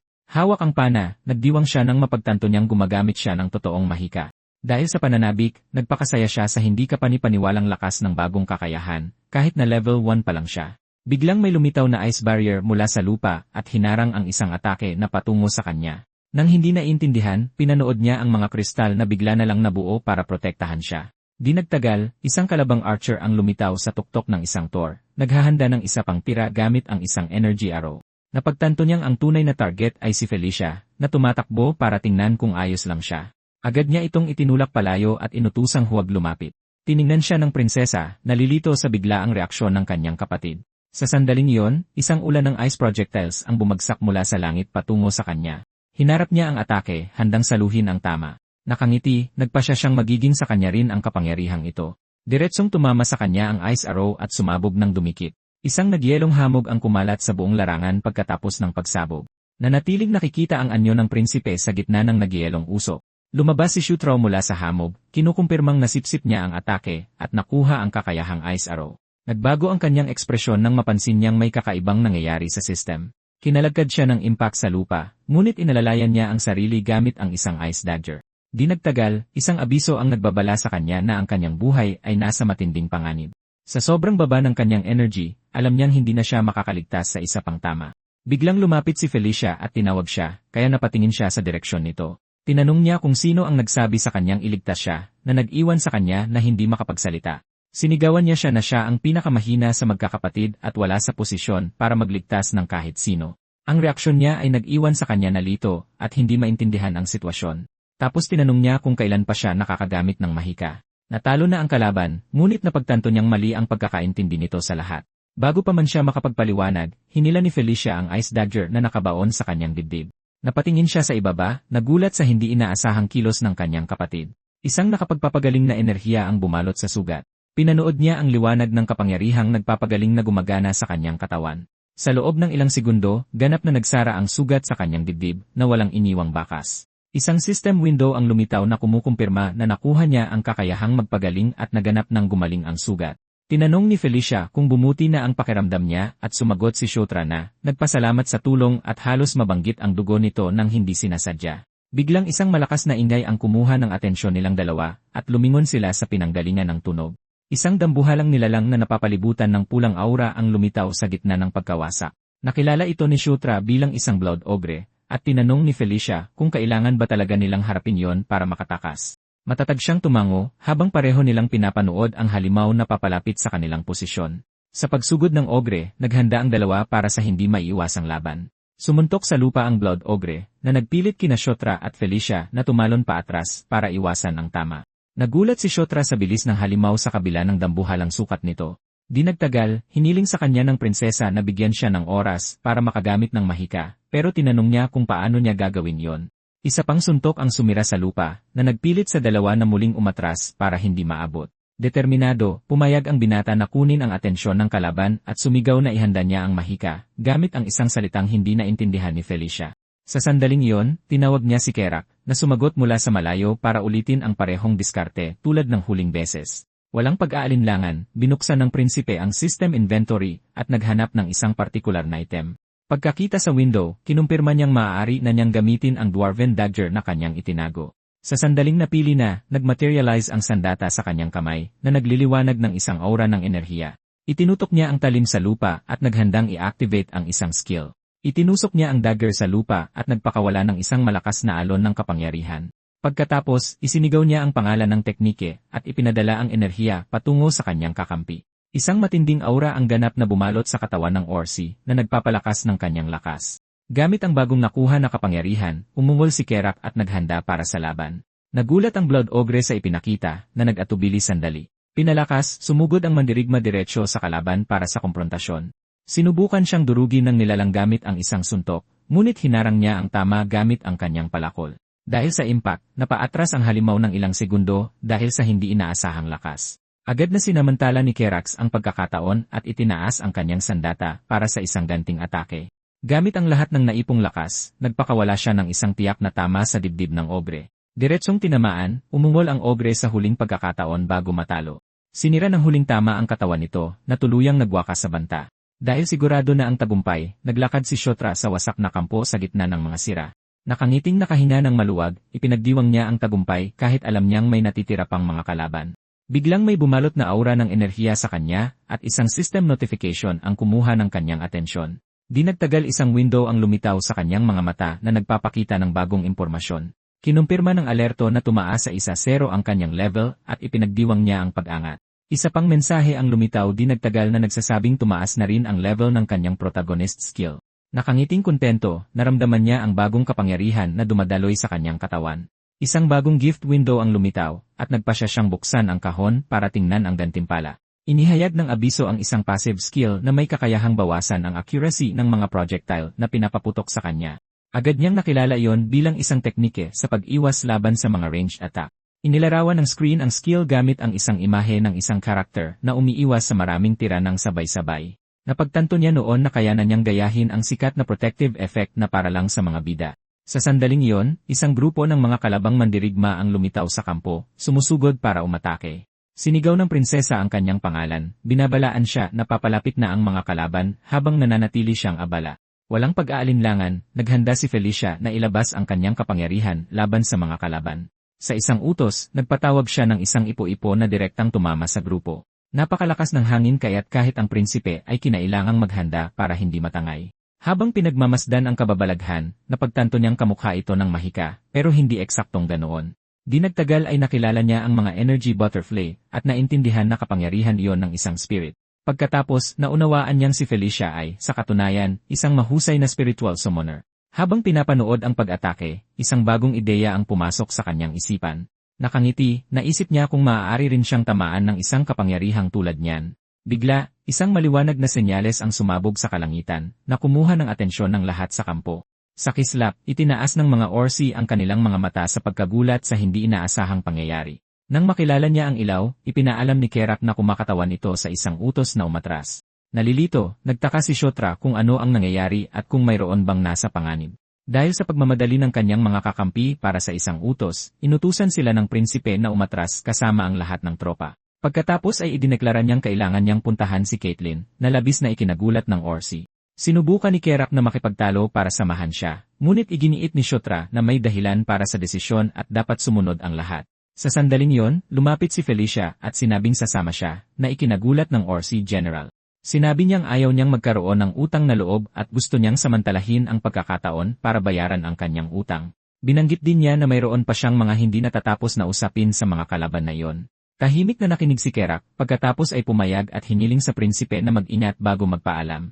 Habang naglalakad sila sa kampo, tinanong ni Felicia kung kailangan ba talagang puntahan si Caitlyn, at sumagot siya na kahina-hinala ang utos na umatras. Dahil doon, nagkomento siya na tila labis siyang nag-aalala para sa kanyang kapatid. Sinabi lang ni Shotra na natural lang na mag-alala dahil isang pamilya sila. Pagkatapos nyon, tinitigan niya ito ng tahimik sa loob ng ilang sandali. Naantala ang usapan dahil sa ingay ng labanan na nagmumula sa gitna ng kampo. Pagkatapos, isang kawan ng mga maskuladong demonyo ang galit na sumugod sa kanilang direksyon. Sa gitna ng kaguluhan, mag-isang hinarap ni Caitlyn ang mga kalaban, tinataboy ang kanilang pagsugod gamit ang kanyang mga kamao. Kahit napapaligiran, nanatili siyang matatag sa harap ng paparating na labanan. Sunod, nagpakawala siya ng maraming bolang enerhiya na sumabog sa mga kalaban. Lumaban ang mga demonyo at naghandang sumalakay ng sabay-sabay. Walang pag-aalinlangan, nagpalitaw si Caitlyn ng isang espadang enerhiya sa kanyang kamay upang ipagtanggol ang sarili. Sa isang tiyak na pagtalon, nagpakawala siya ng isang hiwa na tumama sa lahat ng kalaban ng sabay-sabay. Dumating sina Shotra at Felicia sa tamang oras para makita ang mga bumagsak na demonyo sa lupa matapos ang ganting salakay. Nang masaksihan ang eksena, kinumpirma ng mage na yon ang inaasahan niya, habang napagtanto naman niya na walang dahilan para mag-alala. Nang makita sila, tinanong ng prinsesa ang kanyang kapatid kung bakit hindi ito umatras, at sumagot siya na para tulungan ito. Hindi lubos na nauunawaan, gusto niyang malaman kung ano ang ibig niyang sabihin doon. Bigla, napunta ang atensyon ni Caitlyn sa taong katabi niya. Sa isang masayang sigaw, tumakbo ang ikawalong prinsesa at niyakap si Felicia ng mahigpit. Habang yakap-yakap ito, sinabi niyang masaya siyang makita itong ligtas. Sumagot si Felicia na ayos lang siya at masyadong nag-aalala ang kanyang nakababatang kapatid. Habang pinagmamasdan ang interaksyon, napansin ni Shotra na tila malapit sa isa't isa ang dalawa. Sa sandaling iyon, lumitaw sa kanyang paningin ang isang interface ng mapa na nagpapakita ng pagsulong ng mga tropa ng kaaway. Habang sinusuri ang kilos, nagbabala si Caitlyn na kailangan nilang umatras at inutusan siyang pamunuan ang pag-urong. Sa ibang lugar, naghihintay ang mga Orsi ni Kerak sa paligid ng isang malaking teleportation portal. Di nagtagal, may mga paang tumuntong sa gitna ng mahiwagang bilog ng pagpapatawag. Tumawid sina Shotra, Felicia, at Caitlyn sa portal habang tahimik silang pinagmamasdan ng mga Orsi. Habang naglalakad, tinanong ng ika-6 na prinsesa kung totoo bang natagpuan ng prinsipe ang portal, at kinumpirma ni Caitlyn ang kanyang papel sa misyon. Kasabay nito, lumapit si Kerak at nagkomento kung gaano siya nagbago. Naantala ang usapan dahil sa boses ni Chris, na nag-anunsyong ligtas na nakabalik ang lahat. Di nagtagal, lumitaw siya sa harap ng grupo na may kumpiyansang tindig. Ngumiti si Caitlyn at ipinaalam sa kanyang kapatid na naibalik na niya si Felicia. Pagkatapos, humarap ang prinsesa kay Chris at binati ito, sinabing matagal na rin silang hindi nagkita. Sa harap niya, tahimik lang siyang pinanood ng ika-7 prinsipe sa loob ng ilang segundo. Sa wakas, binasag ni Chris ang katahimikan at binati rin siya, tinawag siya sa kanyang pangalan.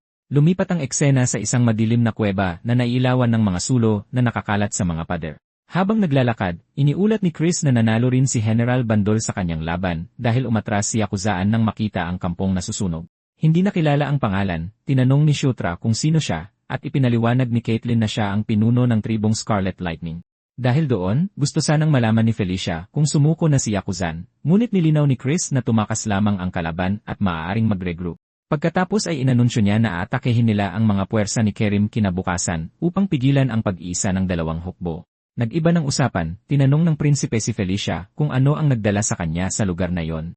Sumagot siya na nagsasaliksik siya sa mga kalapit na guho at nahuli habang sinusubukang tumulong sa labanan. Nagdududa, kinuwestiyon ni Chris kung totoo ba yon. Gumanti si Felicia, tinanong kung naniniwala ba siyang nagsisinungaling siya. Nagtitigan silang dalawa ng tahimik sa loob ng ilang sandali. Pagkatapos nyon, bumigay siya at sinabing dapat nilang isantabi ang usapan at magpahinga. Sa isang pasasalamat, sumang-ayon si Felicia at pinauwi na ni Chris ang lahat para magpalakas. Di nagtagal, nagtipon ang mga sundalo sa paligid ng siga habang kumakain. Malayo sa grupo, pinagmasdan ni Shotra ang kanyang skill window ng may kasiyahan. Habang sinusuri ang kanyang mga teknike sa isang sulok ng kuweba, biglang tinawag ang kanyang pangalan. Nang lumingon siya, nakita niya si Felicia na nakatayo sa pasukan, humihingi ng pahintulot na pumasok sandali. Gusto niyang malaman kung ano ang nagdala sa kanya doon sa ganoong oras, ngunit tahimik lang siyang pinanood nito. Pagkatapos, nagsimulang maglakad ng dahan-dahan ang prinsesa palapit sa kanya. Nang huminto siya sa harap niya, tinawag niya muli ang kanyang pangalan. Hindi inaasahan, gumalaw ang kanyang kamay at mahigpit na hinawakan ang kwelyo ng kanyang damit.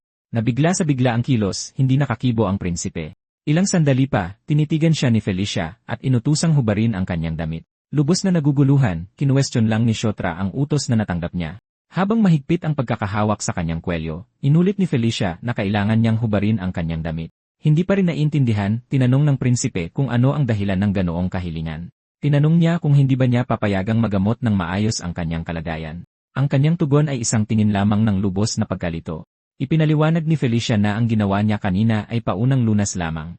Di nagtagal ay ipinahayag niya na gusto niyang gumamit muli ng healing magic dahil baka may mga panloob siyang pinsala. Binanggit ng dalaga ang liwanag na nagmula sa kanyang katawan kanina at tinanong kung may problema, ngunit sinabi niyang nangyayari iyon minsan. Iniba ni Shutraw ang usapan at sinabing mayroon siyang healing sa kanya. Ngumiti siya, lumapit at sinabing ito ay isang bagay na si Felicia lamang ang makakagawa. Pagkatapos, 3 bagong healing abilities ang lumitaw sa kanyang status window. Kontento sa resulta, nagbihis muli ang prinsipe at pinagmasdan ang mga bagong nakuha. Ipinakita sa eksena na natutunan niya ang 3 healing spells matapos itong gamitin sa kanyang kahilingan. Di nagtagal, nakipagkita siya kay Caitlyn at sinabing dumating na sa wakas ang araw ng kanyang pagsasanay. Ngumiti ang ika-8 prinsesa at inanunsyo na matututunan niya ang werewolf branch ng Beast's Fist Art. Ang Beast Fist art ay ipinakilala bilang simbolikong martial art ng mga lycanthrope. Pagkatapos, naunawaan ni Shutrao na ang werewolf style ang batayan ng pamamaraang iyon at ang dahilan kung bakit siya tinuturuan ni Caitlyn. Sunod, ipinaliwanag niya na ginagamit ng estilo ang parehong panloob at panlabas na aura, at ipapakita niya sa kanya ang mga pangunahing kaalaman sa panloob na aura. Sinunod niya ang kanyang utos, ipinikit niya ang kanyang mga mata, at nagsimulang magpakita ang isang aura sa paligid ng kanyang katawan. Di nagtagal, kinumpirma niyang nararamdaman na niya ang daloy ng kapangyarihan sa kanyang katawan. Ang enerhiya ay inilarawan bilang lakas buhay na dumadaloy sa bawat bahagi ng kanyang katawan. Nang maglaon, ipinahayag na ang aura sa sukdulan nito ay nagiging kapangyarihan mismo ng kaluluwa. Habang lumalakas ang enerhiya, agad na iminulat ni Shutrot ang kanyang mga mata. Sa pagbabagong iyon, isang system notification ang lumitaw na nagsasabing nakuha niya ang passive skill na Protagonist's Physique. Nakasaad sa deskripsyon na pinapataas nito ang kahusayan sa pagsasanay at nagbubukas ng mga espesyal na katangian habang tumataas ang mga level. Nang mabasa ang nilalaman, napagtanto niya na ito ay isa na namang napakalakas na skill. Ipinakita sa isang paghahambing na ang bagong skill ay kapantay ng kanyang iba pang mga training passive. Pagkatapos, naunawaan niya na nagdaragdag ang sistema ng mga bagong function habang nag-evolve ang mga skill. Isang ngiti ang lumitaw sa kanyang mukha sa pagkakatuklas. Habang nakakuyom ang kamao, sa wakas ay naunawaan niya kung ano ang ibig sabihin ng pagiging bida hanggang sa tawagin siya ni Caitlyn. Nabalik sa realidad, narinig niya ang kanyang kapatid na nagtanong kung ano ang ginagawa niya at humingi siya ng paumanhin sa pagkaabala. Pagkatapos, inanunsyo niya na magsisimula na talaga ang pagsasanay ng Beast Fist art. Sa pagsisimula ng pagsasanay, nakuha niya ang skill at ipinakita ang aura sa kanyang mga kamao. Humanga sa kanyang bilis at husay, pinuri ni Caitlyn ang kanyang pagganap sa mga pangunahing dalaw. Habang tinitingnan ang sariling mga kamay, naunawaan ni Shotra ang kapangyarihan ng bagong martial art na iyon. Nang ituturo na sana ni Caitlyn ang susunod na teknike, isang sundalo ang tumatakbong lumapit at tumawag sa kanya. Nagmamadaling lumapit ang mensahero at iniulat na may masamang nangyari. Sa malayo, ipinaalam ni Chris sa grupo na nawala ang unit ni Chiram. Nagtipon sa paligid ng isang mapa, lahat ay nagulat sa balita. Dahil sa bigat ng sitwasyon, napagpasyahan ni Chris na natuklasan ng kaaway ang plano, at tinanong ni Caitlyn kung ano ang susunod na hakbang. Batay sa impormasyon ni General Bandle, itinuro niya ang eksaktong punto kung saan dapat magkita sina Yakuzan at Kairam. Matapos suriin ang lupain, sumang-ayon si Shotra na mataas ang posibilidad at kailangan nilang sumugal. Pagkatapos, inanunsyo ni Chris na makikipagsanib puwersa sila sa General para sa isang malakihang labanan laban sa tribong Scarlet Lightning. Lumipat ang eksena sa pangunahing base ng hukbo na sumusupil sa kaaway. Sa kampo, magiliw na tinanggap ni General Bandol si Chris at pinuri ang kanyang pagdating. Ngumiti si Chris, binati ang general at sinabing wala pa rin itong pinagbago. Habang lumingon si Bandol sa mga prinsesa, pinutol siya ni Felicia upang magtanong tungkol sa kanyang mga nasasakupan. Pinanood ni Shutra ang interaksyon na may bahagyang ngiti sa kanyang mga labi. Nakaharap sa general, naalala niya na si Bandol ang paborito niyang karakter mula sa larong Night Saga. Di nagtagal, humakbang siya pasulong at formal na nagpakilala sa commander. Pinagmasdan siya ni Bandol ng tahimik sa loob ng ilang sandali bago kinamayan at kinilala bilang ikasyam na prinsipe. Bigla, nagbago ang paningin ni Shotra, at isang babaeng may puting buhok ang lumitaw na napapaligiran ng matinding liwanag. Inihayag ng figura ang kanyang magkaibang kulay na mga mata habang pinagmamasdan siya. Sa harap niya, biglang lumitaw ang isa pang presensya na nilalamon ng apoy. Isang mandirigma na may pulang baluti ang ganap na nagpakita sa gitna ng apoy. Nagtitigan ang dalawa saglit nang hindi nagsasalita. Di nagtagal, natagpuan ni Shutro ang sarili sa gitna ng imahe ng dalawang makapangyarihang figura. Ang di inaasahang paglitaw ay nag-iwan sa kanya na tulalang-tulala sa harap ng eksena. Pagkatapos, lumitaw sa kanyang mga mata ang mga simbolo ng pananakop at digmaan. Sa isang iglap, nagising siya at napagtanto na nakaupo siya sa kanyang kama. Nalilito, inisip niya kung panaginip lang ba ang lahat. Di nagtagal, naalala niya na nakita na niya ang babaeng may makukulay na mata sa ibang pangitain. Kahit na, hindi niya matukoy kung sino ang mandirigma na may pulang baluti. Ang kanyang mga iniisip ay pinutol ni Kerak na nagbabala na malapit na ang laban. Ilang sandali pa, sabay silang lumabas ng tolda patungo sa hukbo. Sa labas, ang mga tropa ay nagmamadaling kumikilos, bitbit ang mga suplay para sa labanan. Inihayag ni Shotra na naatasan siyang pamunuan ang kaliwang panig ng pormasyon. Ipinakita sa mapasibanan na namumuno sa gitna, habang si Chris at Caitlyn ang bahala sa kanang panig, at ang mga Dark Elf ang magbabantay sa likuran.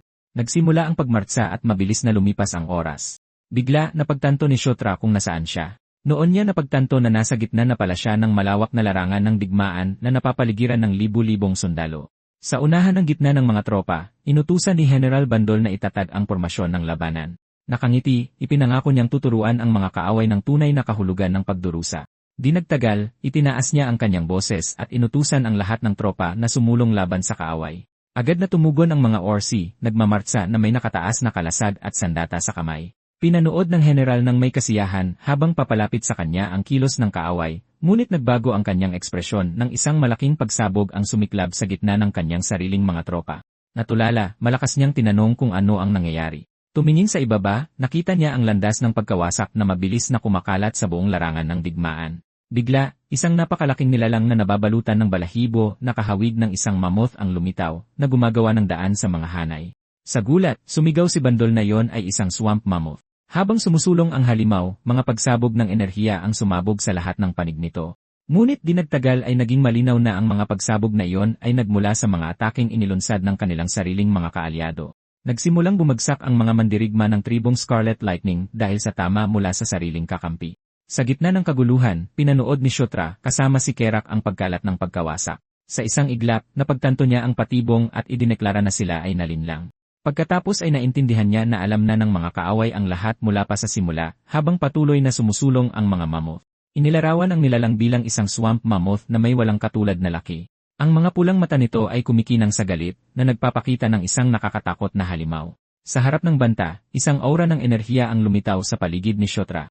Bigla, pinunit ng matutulis na kuko ang lupa at isang bagong halimaw ang lumabas mula sa lupa.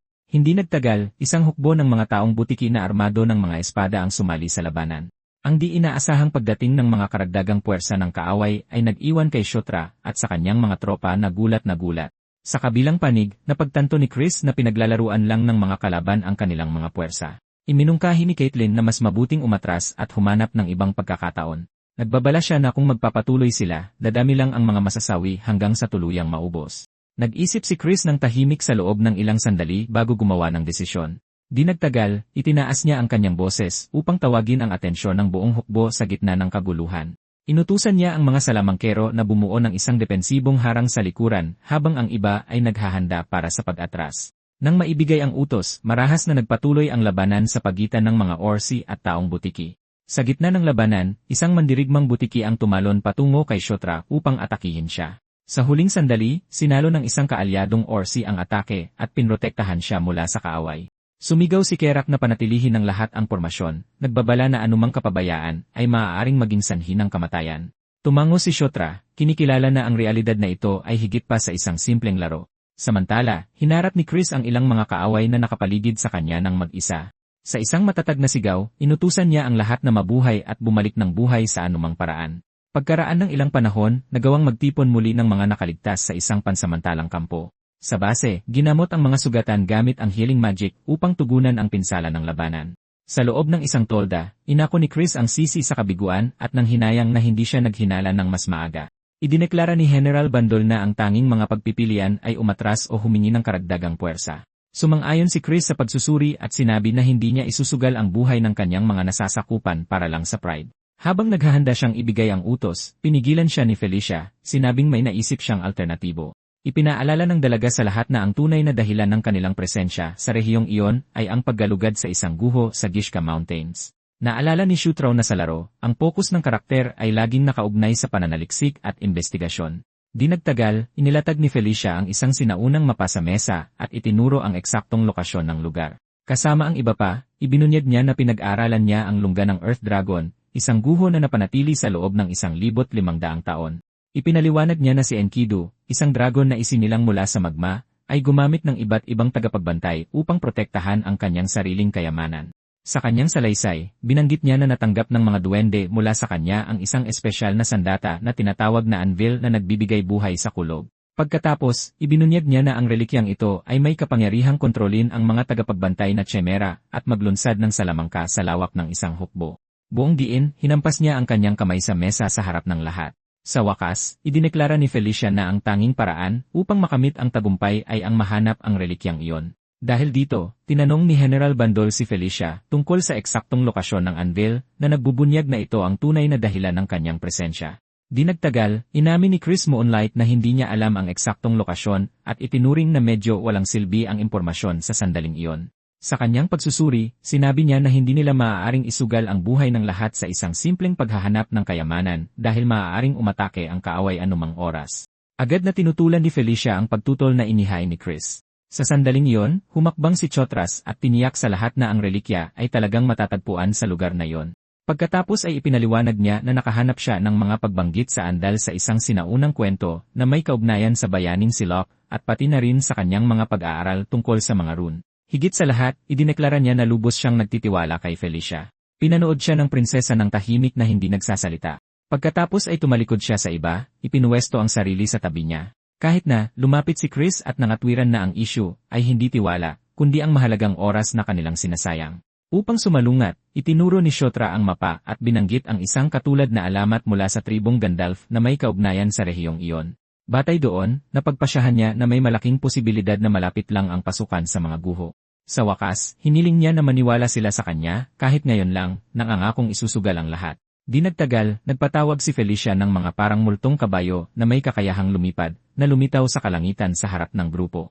Sumakay ang lahat sa mga nilalang at agad na umalis patungo sa kanilang destinasyon. Habang lumilipad sila sa himpapawid, naisip ni Saira na, sa wakas, nasimulan na rin nila ang paghahanap sa Endel. Sa sandaling iyon, binalaan ni Kerak si Chotra na kumapit, ngunit tiniyak niya na hindi siya mahuhulog dahil nakasakay na siya sa mga ganitong uri ng hayop dati. Pagkatapos ay inactivate ng demonyong prinsipe ang isang interface sa harap niya. Kalmado, ipinaalam niya na sa bilis na iyon, aabutin ng halos 1 oras bago makarating at mapapadali ng minimap ang paghahanap sa mga guho. Habang lumilipad, napatingin siya kay Felicia, na nakasakay ilang metro sa unahan. Di nagtagal, ipinikit niya ang kanyang mga mata sandali, dinadama ang sandali. Nagpatuloy ang grupo sa kanilang paglalakbay, lumilipad sa ibabaw ng teritoryo na tanging gabi lang ang nagbibigay liwanag. Bigla, ipinaliwanag ni Shutra na matutukoy niya ang lokasyon ng anvil sa pamamagitan ng pagsasama-sama ng mga mapa ng mga sinaunang lagusan at ng kasalukuyang lupain. Pagkatapos niya, tahimik siyang tiningnan ni Kerak at Caitlin bago magtanong kung gumana ba talaga yon. Nang makatapak na sa lupa, gustong malaman ng Orsi kung ano ang ibig sabihin ng lahat ng iyon, ngunit inutusan lang ni Chris si Shutra na gabayan sila.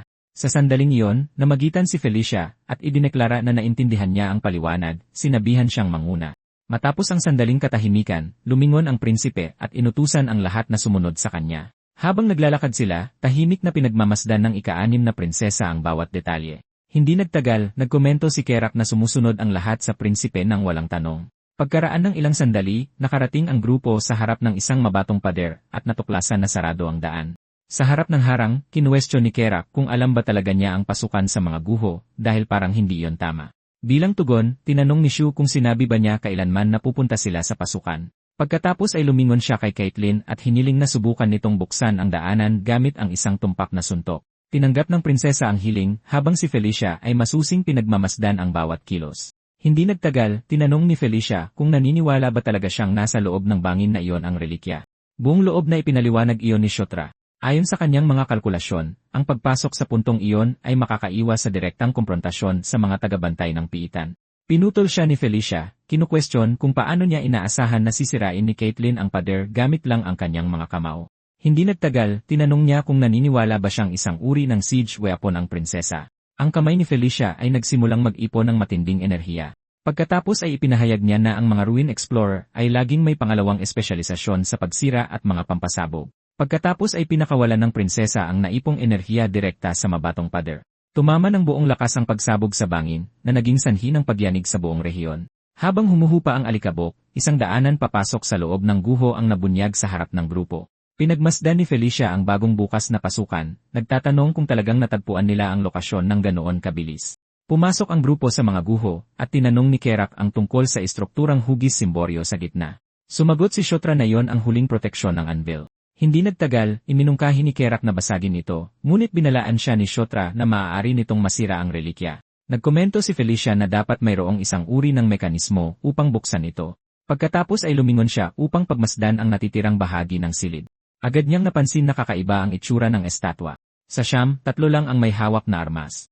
Iminungkahi ni Caitlin na marahil ay kailangang magbigay ng mga armas sa mga natitirang estatwa, ngunit nagduda si Felicia na ganoon lang kadali iyon. Ipinaliwanag niya na ang mga armas ay gawa ng mga duwende, na nagpapahiwatig na ang iba pang mga estatwa ay mangangailangan din ng mga armas ng duwende. Hindi inaasahan, ipinahayag ni Shutra na nagkataong mayroon siyang 6 sa mga ito. Ipinaliwanag ng Demon Prince na hindi niya magamit ang mga ito dati dahil sa kanyang mababang level, kaya itinago niya ang mga ito sa inventaryo. Pagkatapos, binanggit niya kay Kerak na, bilang pag-iingat, dinala niya ang mga armas na natagpuan niya sa huling ekspedisyon sa tunel. Hiniling ni Shotra sa Orsi na iposisyon ang mabibigat na armas, at si Kerak, bagamat nagrereklamo, ay pumayag. Hindi nagtagal, isang espada ng duwende ang inilagay sa mga kamay ng isang batong estatwa. Inulit ang parehong proseso sa lahat ng iba pang walang armas na estatwa sa paligid ng silid. Sa sandaling mailagay ang huling armas, umilaw ang mga mata ng isa sa mga batong tagabantay. Isang sinag ng liwanag ang nag-ugnay sa lahat ng mga estatwa, na nagpaaktibo sa sentral na mekanismo ng silid. Pagkatapos, nagsimulang magbukas ang estrukturang hugis simboryo sa harap ng lahat. Maingat na pinanood ng grupo habang isang malakas na liwanag ang nanggagaling sa loob. Nanatiling nakatutok ang tingin ni Shotra sa bagay na inilalabas. Sa wakas, lumitaw sa gitna ng silid ang anvil na nagbibigay buhay sa kulob. Paglitaw ng relikya, ipinaliwanag ni Felicia na. Ayon sa mga talaan, mayroon pang huling pamamaraan na kailangan upang i-activate ito. Pagkatapos ay inutusan niya sina Shotra at Kerak na manatili kung nasaan sila, habang ang iba ay dapat pumosisyon sa paligid ng bilog. Idinetalye ng prinsesa na lahat ay maglalagay ng mana sa disk ng clockwise, simula sa kanya, at unti-unting dadagdagan ang dami. Bawat miyembro ay pumwesto sa paligid ng anvil. Matapos humingi ng focus mula sa grupo, sinimulan ni Felicia ang ritual at pinakawalan ang kanyang enerhiya. Sinundan nila siya na naging sanhi ng pagkinang ng relikya ng may papalakas na intensidad. Sa gitna ng proseso, inutusan niya si Shotra na mas lakasan ang pagtulak ng kanyang mana. Hiniling niya sa kanya na panatilihin ang ritmo at huwag mawalan ng konsentrasyon. Parehong nagpatuloy sa pag-channel ng enerhiya patungo sa anvil. Ginagawa ng binata ang lahat ng kanyang makakaya upang mapanatili ang daloy, itinuon ang lahat ng kanyang lakas sa ritual. Pagkatapos, isang haligi ng enerhiya ang tumagos mula sa anvil at bumaon sa kisam ng piitan. Habang humuhupa ang alikabok, pinagmasdan ni Shotra ang resulta ng pag-activate. Bigla, natagpuan niya ang kanyang sarili sa isang hindi kilalang lugar na napapaligiran ng hindi mabilang na mga duwende. Isang demonyong kuko ang lumitaw mula sa bitak-bitak na lupa. Isang magulong larangan ng digmaan sa pagitan ng mga demonyo at duwende ang nabunyag sa paligid niya. Habang sinusubukan niyang unawain ang sitwasyon, isang makapangyarihang boses ang nag-utos na makinig sa kanya ang kanyang mga basalyo. Ibinaling niya ang kanyang mukha sa misteryosong presensyang iyon. Nagtipon ang mga mandirigmang duwende sa paligid ng Demon Prince. Maingat na pinanood ni Shotra ang lahat. Sa harap ng lahat, isang napakalaking may pakpak na nilalang ang lumitaw sa kalangitan. Ang parehong boses ay nag-utos sa kanila na protektahan ang sagradong pugad ng dakilang Enkidu. Pagkatapos, ipinahayag ng nilalang na dapat siyang maging tagabantay ng tarangkahan. Ang kanyang misyon ay manatili sa pagitan ng kaharian ng mga demonyo at ng kaharian ng tao. Pabalik sa realidad, nagising ang binata sa lupa. Gulat pa rin, malalim ang kanyang paghinga dahil sa kanyang nasaksihan. Sa sandaling iyon, nakilala niya na ang pangitain ay maaaring mula lamang sa itim na dragon, si Enkidu. Isang boses ang nagtanong kung nakita rin niya yon. Habang naglalakad sa paligid ng silid, inilarawan ni Felicia ang isang malaking itim na dragon na ang katawan ay dumadaloy na parang tinunaw na lava. Kinumpirma ni Kerak na nakita niya rin ang parehong nilalang, at tinanong ni Shotra kung lahat ba sila ay nakakita ng parehong pangitain. Sumagot ang prinsesa na tila ganoon nga. Gayunpaman, hindi pa rin niya alam kung ano ang ibig sabihin nito. Lumingon siya sa anvil. Sa harap ng relikya, sinabi niya na ang tanging kasiguraduhan ay ang paggamit nito ang magbubunyag ng katotohanan. Pagkatapos, pumwesto siya sa harap ng anvil. Hinawakan ng kanyang kamay ang ibabaw ng relikya, nag-iwan ng bakas ng dugo. Isang alon ng madilim na enerhiya ang sumabog mula sa anvil at bumalot sa kanya. Ang prinsesa ay nagsimulang lamunin ng kapangyarihan. Naggalit ang kanyang mga ngipin, nilalabanan ang epekto. Nang makita ang eksena, isinigaw ni Shotra ang kanyang pangalan. Pagkatapos, iniunat ng Demon Prince ang kanyang kamay, hinihiling na tumigil siya. Hinawakan niya ang braso ni Felicia at nilamon din ng madilim na enerhiya. Isang pagsabog ng kapangyarihan ang sumiklab sa gitna ng silid. Mula sa malayo, isinigaw ni Kerak at Caitlyn ang mga pangalan ni Shotra at Felicia. Habang nilalamon, sumigaw din ang binata sa gitna ng madilim na enerhiya.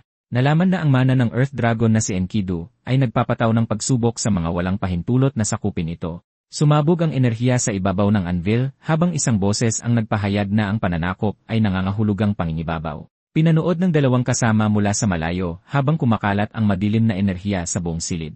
Nang humupa ang pagsabog, isang kristal ng enerhiya na lang ang natira sa lupa. Hindi nagtagal, lumitaw si Shutraw na nakaluhod, hawak ang bagay habang ang kalahati ng kanyang mukha ay natatakpan ng kadiliman. Nagbago ang kanyang itsura at isa sa kanyang mga mata ay kumikinang ng maliwanag.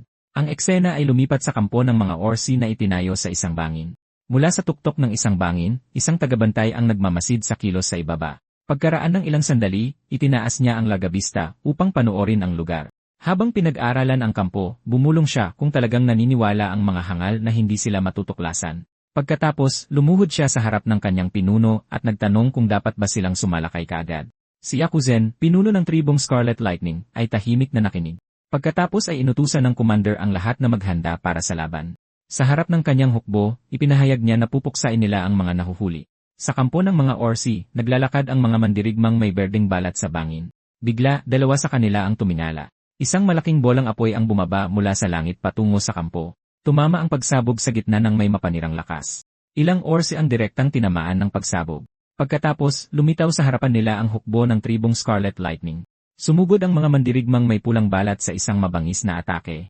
Sa gitna ng kaguluhan, natagpuan ni Chris Moonlight ang sarili na napapaligiran ng mga Orsi na may berdeng balat. Napagtanto niya na wala sa malapit si Caitlyn o si Felicia para tulungan siya. Habang niyayanig ng mga bagong pagsabog ang lugar, nanood si Yakuzan mula sa malayo. Kinutya niya ang mga demonyo sa pagsulong ng hindi alam ang lupain. Hindi nagtagal, inutusan niya ang kanyang mga salamangkero na tapusin ang natitira at patayin ang lahat.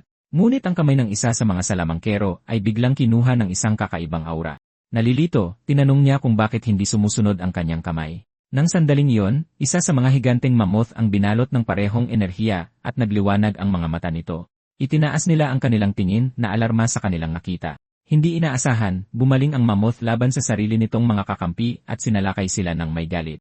Mula sa tuktok ng bangin, pinanood ni Yakuzen ang kaguluhang nagaganap sa kanyang mga hanay. Nagtaka siya kung bakit naglalabanan ang sarili niyang mga puwersa. Sa gitna ng larangan ng digmaan, pinagmasdan din ni Chris Moonlight ang hindi makontrol na mammoth. Nanatili siyang tahimik sa harap ng tanawin. Pabalik sa piitan, hawak ng kamay ni Shotra ang isang bagay na pumipintig sa enerhiya. Habang nababalot siya ng aura, tinanong niya kung natagpuan na ba ng kalaban ang anvil. Lumuhod siya, mahigpit na hawak ang bagay. Nagkatawang tao ang madilim na enerhiya na nag-anyong martilyo sa kanyang kamay. Hindi nagtagal, lumitaw si Saira para suportahan si Felicia, at isiniwalat na ang sandatang ito ay ang martilyo ng kulog na katapat ng anvil. Sinabi niya na tila pinili siya ni Ankit. Sumulyap si Shutrot sa kanilang direksyon. Sa harap ng lahat, si Felicia, na may mga marka na ngayon sa mukha, ay inutusan siyang gamitin ang sandata. Hawak ang martilyo, pinagmasdan niya ang enerhiyang nakapalibot sa kanya. Isiniwalat niya na ipinakita sa kanya ng mana ni Ankita kung paano ito gamitin. Umalinggaw ang boses ng dragon, na ipinapaliwanag na ang pananakop at pagpapasuko ang paraan upang mangibabaw. Itinaas niya ang martilyo, nauunawaan ang paraan upang gamitin ang anvil na nagbibigay buhay sa kulog. Ipinahayag niya na magsisimula siya sa pamamagitan ng pagkontrol sa swamp mammoth. Pagkatapos, hinampas niya ang martilyo sa lupa at pinakawalan ang alon ng enerhiya. Sa larangan ng digmaan, umungal ang higanteng mammoth, ang mga mata nito ay nagniningning sa parehong kapangyarihan. Kaagad, lahat ng mga mammoth ay bumaling laban sa tribong Scarlet Lightning at sumalakay. Sa gitna ng kaguluhan, tinanong ng mga mandirigmang may pulang balat kung bakit sila biglang inaatake. Sa gitna ng kalituhan, sumugod ang isa sa mga kakampi ng demonyo sa isang kaaway na mandirigma. Isa sa mga pinuno ng pulang tribo ang sumulong at pinatay ang kanyang mga kaaway. Nang makitang inaatake ng mammoth ang kalaban, napagtanto niya na nagtagumpay ang prinsipe at prinsesa. Sa harap ng kanyang mga tropa, inutusan sila ng komandante ng demonyo na patayin ang lahat at huwag hayaang makatakas ang sinumang kalaban. Sumugod sila ng may galit laban sa kanilang mga kalaban. Napaligiran ang hukbo ng tribong Scarlet Lightning at inatake mula sa lahat ng panig. Mula sa tuktok ng bangin, pinanood ni Yakuzen ang magulong labanan na nagaganap sa ibaba. Tinanong ng kanyang tauhan kung ano ang nangyayari, ngunit inamin ni Yakuzen na hindi niya alam kung sino ang kumokontrol sa manang iyon. Iminungkahi niyang umurong sila at maghintay ng bagong pagkakataon na ikinagulat ng pinuno ng tribo. Nang sandaling iyon, isang pagsabog ng alikabok ang sumabog sa harapan nila. Lumapag si Chris Moonlight sa harap ni Yakuzen at ng kanyang pinagkakatiwalaang tauhan. Nakaharap sa pinuno ng kaaway, idineklara niya na mukhang ito na ang katapusan para sa kanya. Nag-alok siya ng hindi gaanong masakit na kamatayan kapalit ng kanyang pagsuko, na ikinagalit ni Yakuzen. Itinaas niya ang kanyang palakol at nangakong pagpipira-pirasuhin siya doon mismo. Nagningning ng matindi ang mga mata ni Chris. Sumugod siya gamit ang sining ng kamao ng Diyos ng hayop. Ang kanyang mapanirang atake ay tumama kay Yakuzen at sa tauhan nito ng sabay. Hindi nagtagal, inihayag ng mga sundalo ng tribong Scarlet Lightning na ang kanilang pinuno, si Lord Yakuzen, ay napatay. Habang tumatakas ang mga kaaway, tiningnan ni Chris ang kanyang duguan na kamay at nagkomento na kailangan na lang nilang ubusin ang mga natitira. Naisip niya na malaki sana ang kanilang problema kung hindi dahil sa dalawang iyon. Mula sa tuktok ng bangin, tanging hiniling ng prinsipe na sanay walang masamang nangyari sa kanila. Pabalik sa piitan, ipinakita ng isang projection ang labanang nagaganap sa labas. Habang tinatanong ni Kerak kung iyon ba ang pananaw ng mga mammoth, kinumpirma ni Felicia na may kapangyarihan ang anvil na kontrolin ang lahat ng tagabantay ng kayamanan. Sinabi ng prinsesa na sa kapangyarihang iyon, ang tribong Scarlet Lightning ay, bago pa man matapos ang kanyang pangungusap, bumigay ang kanyang katawan at hinimatay siya, at agad siyang sinalo ni Saira. Nag-aalala, tinanong ni Saira kung ayos lang ang prinsesa, ngunit tiniyak lamang niya na gaganda ang kanyang pakiramdam sa kaunting pahinga. Habang nagtipon ang grupo para tulungan siya, ibinaling ni Kerak ang kanyang tingin sa gilid. Nang sandaling iyon, napagtanto ng lahat na nawala si Shotra, na nag-iwan lamang ng isang walang laman na pasilyo. Sa malayo, nagdiwang si Shotra dahil sa wakas ay makakahinga na siya ng maluwag habang maraming notifikasyon ng level up ang lumitaw sa harap niya. Kaagad, kinuwestiyon niya kung ang biglaang pag-level up ay sanhi ng pagkontrol sa relikya ni Ankitu. Hindi nagtagal, isang bagong notifikasyon ang nagpaalam sa kanya na tumaas na ang antas ng kanyang kasanayan, ang pananakop. Sa pagbukas ng skill screen, napansin niya na parehong umangat ang pananakop at sa ilalim ng bandila ng hari. Bagamat hindi niya lubos na naintindihan, napagtanto niya na ang paglakas ng kanyang pangunahing kasanayan ay maaari lamang maging isang positibong bagay. Ang kanyang atensyon ay napunta sa bagong nakuha ng mga kabalyero ng hari na ipinapalagay niyang isang summoning skill. Nang sandaling iyon, isang boses ang tumawag sa kanya, kaya't agad siyang lumingon.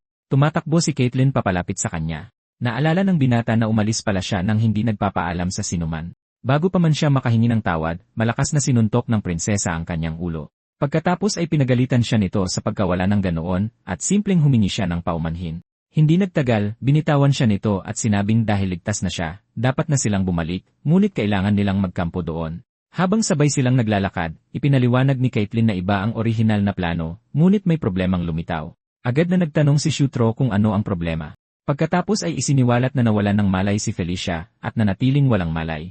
Nagkomento si Caitlyn na marahil ay napagod siya ng husto dahil kalalaya lang niya mula sa tribong Scarlet Lightning. Pagkatapos ay ipinaliwanag niya na bagamat sinabi ni Felicia na magiging maayos siya, hindi na ngayon alam kung kailan siya magigising. Napagtanto ng prinsesa na kung wala siya, hindi nila maipapatawag ang mga kabayong multo at kailangan nilang bantayan siya doon sa ngayon. Sumang-ayon si Shotra. Bagaman nagtataka siya kung magiging maayos ba talaga si Felicia. Dumilim na sa kabundukan. Sa loob ng mga guho, nagpapahinga ang grupo na nakakalat sa buong bulwagan. Nakasandal sa haligi, nanatiling nakaupo ang demonyong prinsipe na magkakrus ang mga braso. Ilang sandali pa, pinag-isipan niya kung ang kanyang stamina ay ganap ng nakabawi dahil lamang sa pag-level up. Dahil wala siyang nararamdamang pagod, inisip niyang marahil ay dapat na lang siyang maghintay hanggang sa madaling araw. Bigla may naisip siyang ideya. Dahil nasa isang guho sila, dapat ay may mga sandata at kayamanang nakatago sa piitan. Naisip din niya na tiyak na puno ng mga bitag at tagabantay ang lugar. Napatingin siya sa martilyo ng kulog sa kanyang mga kamay. Nakataas ang sandata, nagtaka siya kung ano ang mangyayari kung siya ang pinuno ng lugar na yon. Sa huli, napagtanto niya na bagamat ang kapangyarihan ng andal ay doon lamang gumagana, sa loob ng guho ay nagpapakita ito bilang ganap na kapangyarihan. Dahil doon, naunawaan ni Shotra na nakakuha siya ng libreng daan para sa buong teritoryong iyon.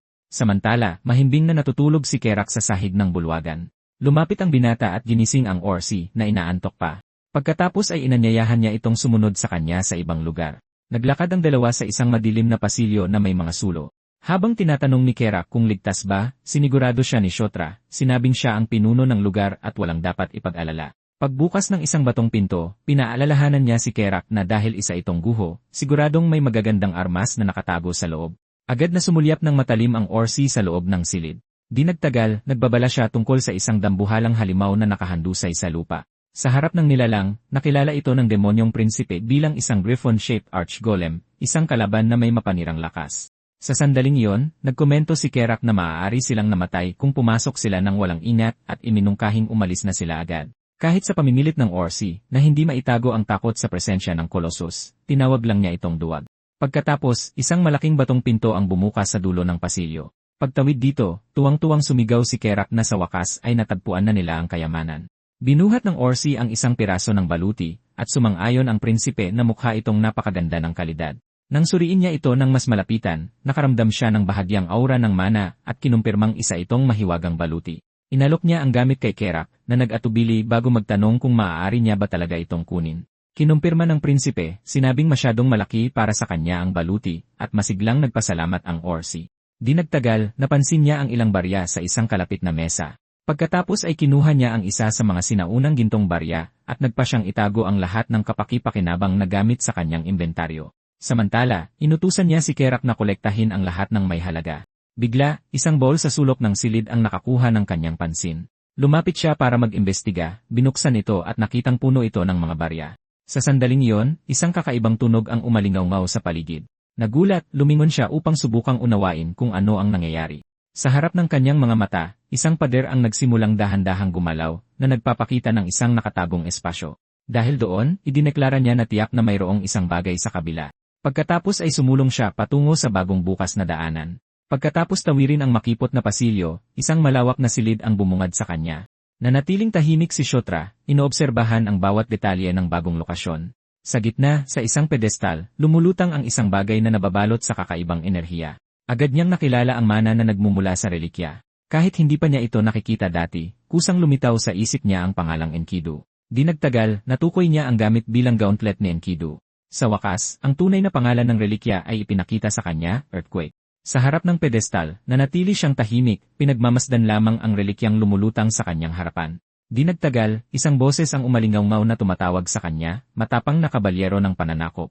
At sa sandaling iyon, nakilala niya ang gamit bilang gauntlet ni Enkidu. Nang matukoy na tinatawag siya ng relikya, lumakad ang demonyong prinsipe palapit dito. Pagkadampi ng kanyang kamay sa ibabaw ng gauntlet, maraming abiso ang lumitaw na nagsasabing hindi sapat ang kanyang antas, mana, lakas ng isip, at pisikal na lakas. Kahit hindi lubos na nauunawaan, tinanong niya kung maaari pa rin niya itong gamitin. Bigla, isang bagong mensahe ang lumitaw sa harap ng kanyang mga mata, pahintulot na ipinagkaloob. Agad, isa pang abiso ang nagpaalam sa kanya na kinikilala siya ng gauntlet bilang amo nito. Sa wakas, isang huling pahayag ang lumitaw na nagpapatunay na ang gumagamit ng Earthquaker ay papalitan na bilang si Kshetra. Sa sandaling iyon, lumipad ang gauntlet sa kanyang braso at mahigpit na ikinabit ang sarili. Isang alon ng enerhiya ang sumabog sa paligid niya, pinupuno ang buong bulwagan habang isinusuot ng relikya ang sarili. Nagmamasid lang siya, nagulat, habang dumadaloy ang enerhiya sa kanyang katawan mula sa bagong gamit. Habang tinitingnan ang gauntlet, hindi niya maitago ang kanyang pagkamangha sa pagkilala sa kanya bilang amo nito. Pagkatapos ay napansin niya na ang kanyang mga katangian ng lakas, mana, at tibay ay biglang tumaas. Di nagtagal, kinuwestiyon niya kung paano ito naging posible sa pamamagitan lang ng pagsuot ng gamit at pinag-isipan kung ano ang mangyayari kapag naabot niya ang tamang antas. Tuwang-tuwa, idineklara niya na ang gauntlet ay sadyang kamangha-mangha. Sa screen ng impormasyon, malinaw na nakasulat ang pangalang Gauntlet of Enkidu, at napagtanto niyang mas maganda pa pala ang gamit kaysa sa inaasahan niya. Bigla, lumitaw si Kerak sa likuran niya na nagtatanong kung ano ang nangyari. Inihayag ng Orsi na nakita niya ang lahat, kasama na ang sandaling lumitaw ang gauntlet mula sa kung saan. Habang kinukumpirma na nasaksihan niya nga ang eksena, naisip ni Kshetra na magiging problema kung malalaman ang tungkol sa kanyang inventaryo. Dahil doon, napag-isip-isip ni Kerak na magiging pabigat lang ito kung malalaman ng iba.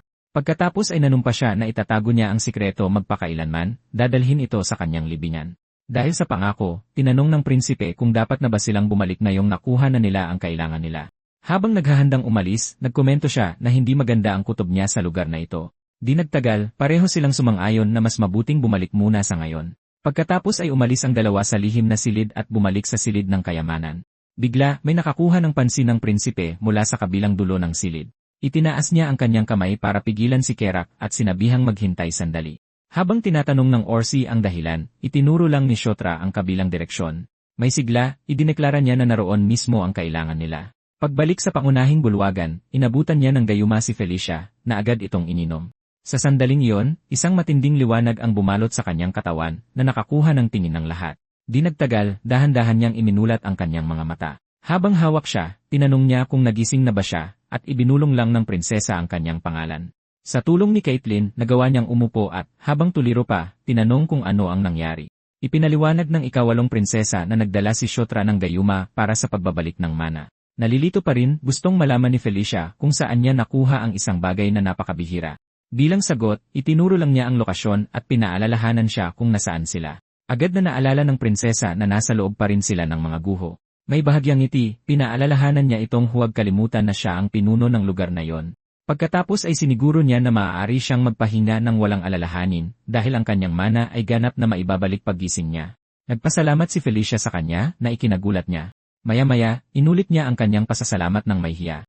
Kinaumagahan, sumikat ang araw sa bangin kung saan nagtapos ang labanan. Mula sa kampo, inihayag ni General Bandol na sa wakas ay nakabalik na sila. Sinabing mula pa sa simula ay naniniwala siyang magtatagumpay ang prinsipe at prinsesa. Sa gitna ng pagdiriwang, palihim na tumikhim si Chris para makuha ang atensyon nina Felicia at Shota. Humarap ang ikapitong prinsipe sa grupo at tumikhim muli, nag-atubili saglit bago nakapagsalita. Di nagtagal, pinuri niya si Felicia, kinikilalang kahanga-hanga ang kanyang ginawa. May kumpiyansa, sumagot ang prinsesa na wala lang iyon. Nagmasid lang si Shota sa interaksyon ng dalawa. Pagkatapos, inutusan siya ni Chris na magpahinga habang sila na ang bahala sa paglilinis, na ikinagulat niya. Pagkatapos ay nilinaw niya na kailangan pa ring puksain ang mga natitira sa tribong Scarlet Lightning, ngunit malulutas ang lahat sa loob ng kalahating buwan.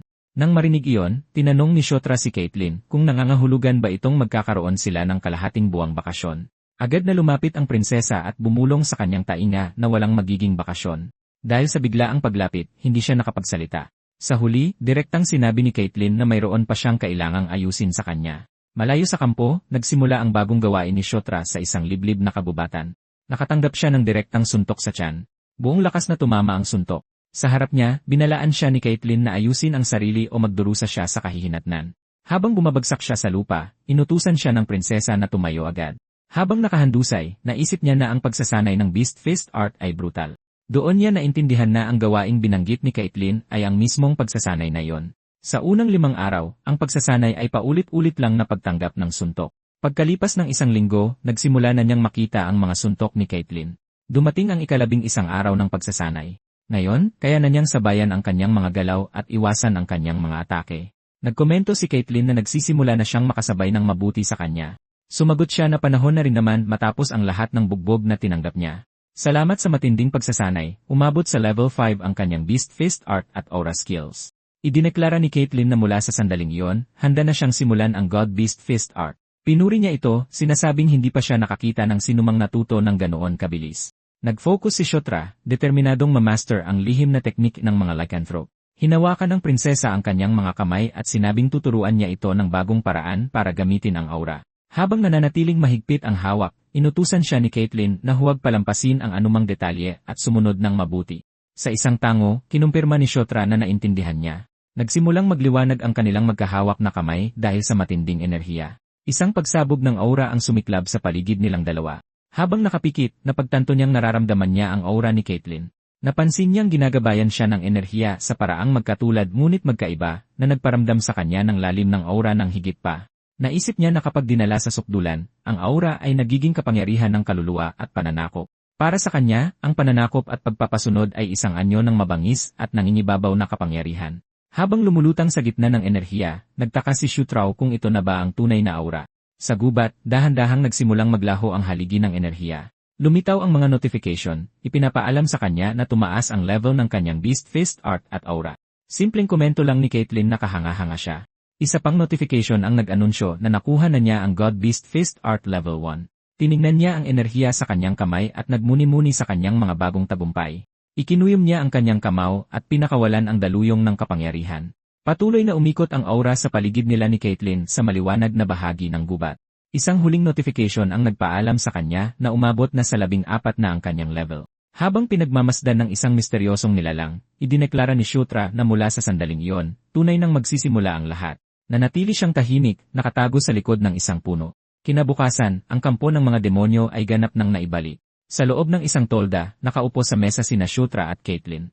Tinanong niya kung maaari siyang magtanong tungkol kay Felicia. Nais maintindihan ni Shota kung bakit ganoon ang sitwasyon sa pagitan nila ni Chris. Habang iniisip ang pangangailangang maging kaalyado si Felicia, itinuring niyang maaaring maging problema ang tensyonadong relasyon ng dalawa. Ipinaliwanag ni Caitlyn na hindi naman sila magkaaway. Tila malayo lang sila sa isa't isa. Sinabi niya na wala pang direktang insidente sa pagitan nila. Sa huli, iminungkahi niya na ang tensyon ay maaaring may kinalaman sa isang bagay sa pagitan nina Chris at Sylvan. Bigla niyang pinagalitan si Shota sa basta-bastang paggamit ng pangalan ni Sylvan, at agad naman itong humingi ng paumanhin. Tapos naalala niya na si Sylvan Doomblade, ang kakambal na kapatid ni Felicia, ay isang matinding kalaban noong naglalaro siya bilang si Zephyr. Nagsimula siyang magtaka kung ano ang tunay na problema sa pagitan nina Chris at Sylvan. Sa sandaling iyon, pumasok si Chris sa tolda na ikinagulat nilang dalawa. Habang umuupo siya sa mesa, tinanong ni Shota kung ano ang nangyayari at bakit maaga siyang dumating. Sumagot si Chris na dapat na nilang i-MPK ang kanilang mga gamit, sinabing naayos ang problema ng mas mabilis kaysa sa inaasahan at aalis sila sa hapon.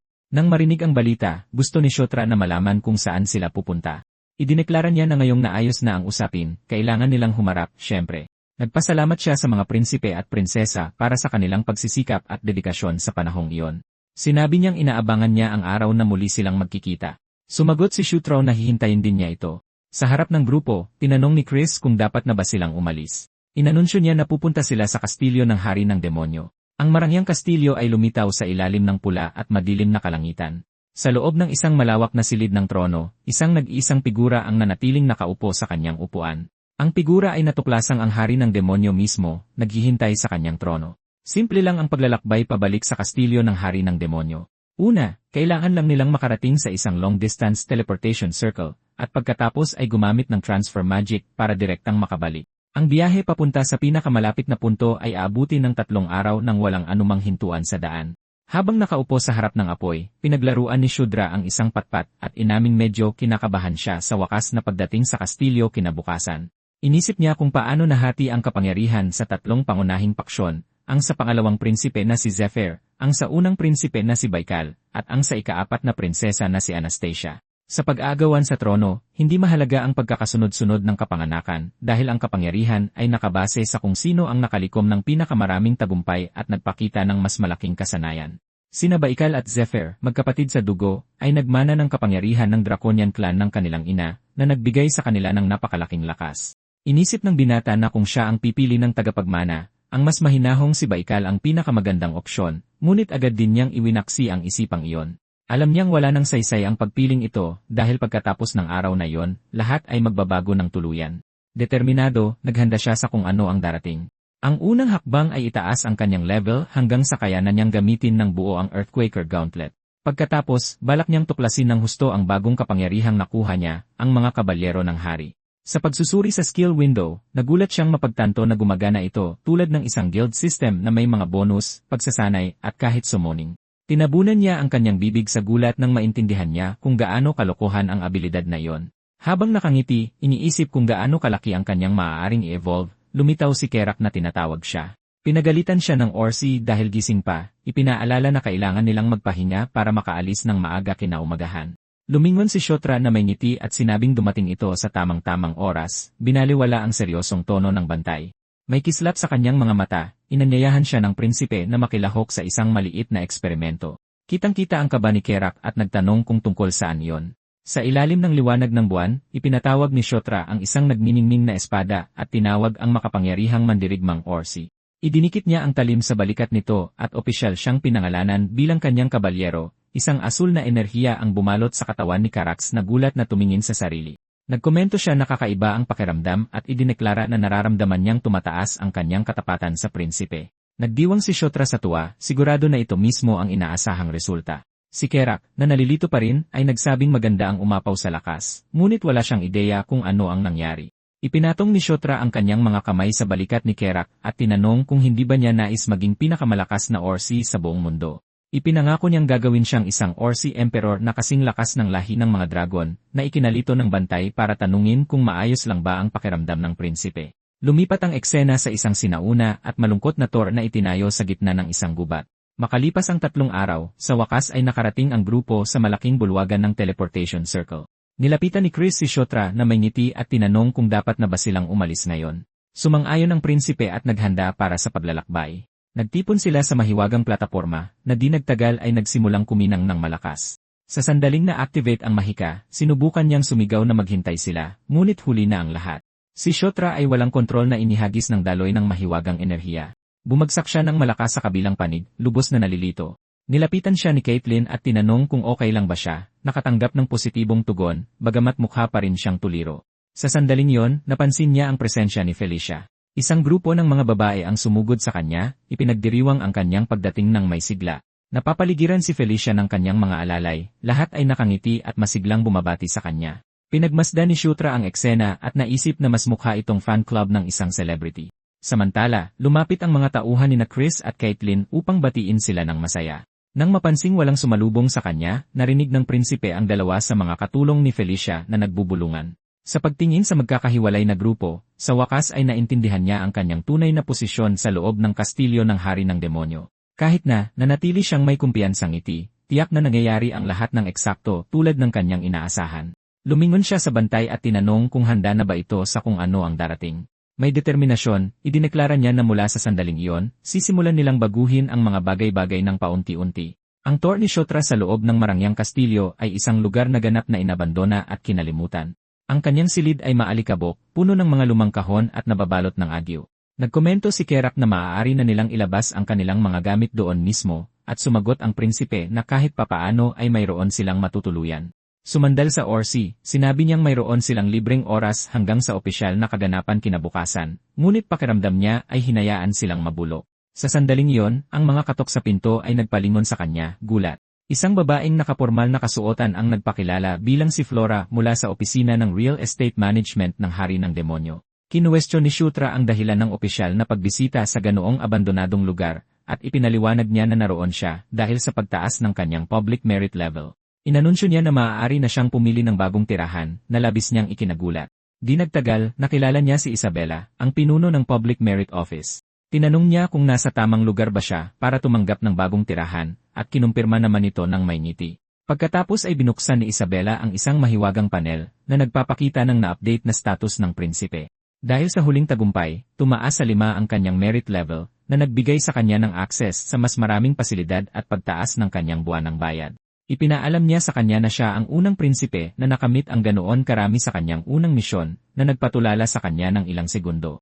Mabilis na hiniling ni Siotra na makita ang mga available na tirahan at pumayag si Isabela na ipakita ang mga ito. Sa likuran, tila gulat na gulat si Kerax na nauutal sa pagbanggit ng pangalan ng prinsipe. Sa harap ng isang marangyang mansyon na may gintong mga tarangkahan, tinanong ng Orsi kung iyon ba talaga ang bago niyang tirahan. Sa loob, sinalubong sila ni Flora, at sinabing mas maaga silang dumating kaysa sa inaasahan, na ikinalito ng dalawa. Nakasuot ng uniforme ng katulong, yumuko siya at sinabing isang karangalan na pagsilbihan sila mula sa araw na iyon. Bumulong si Kerak, na curious sa biglaang pagbabago ng propesyon.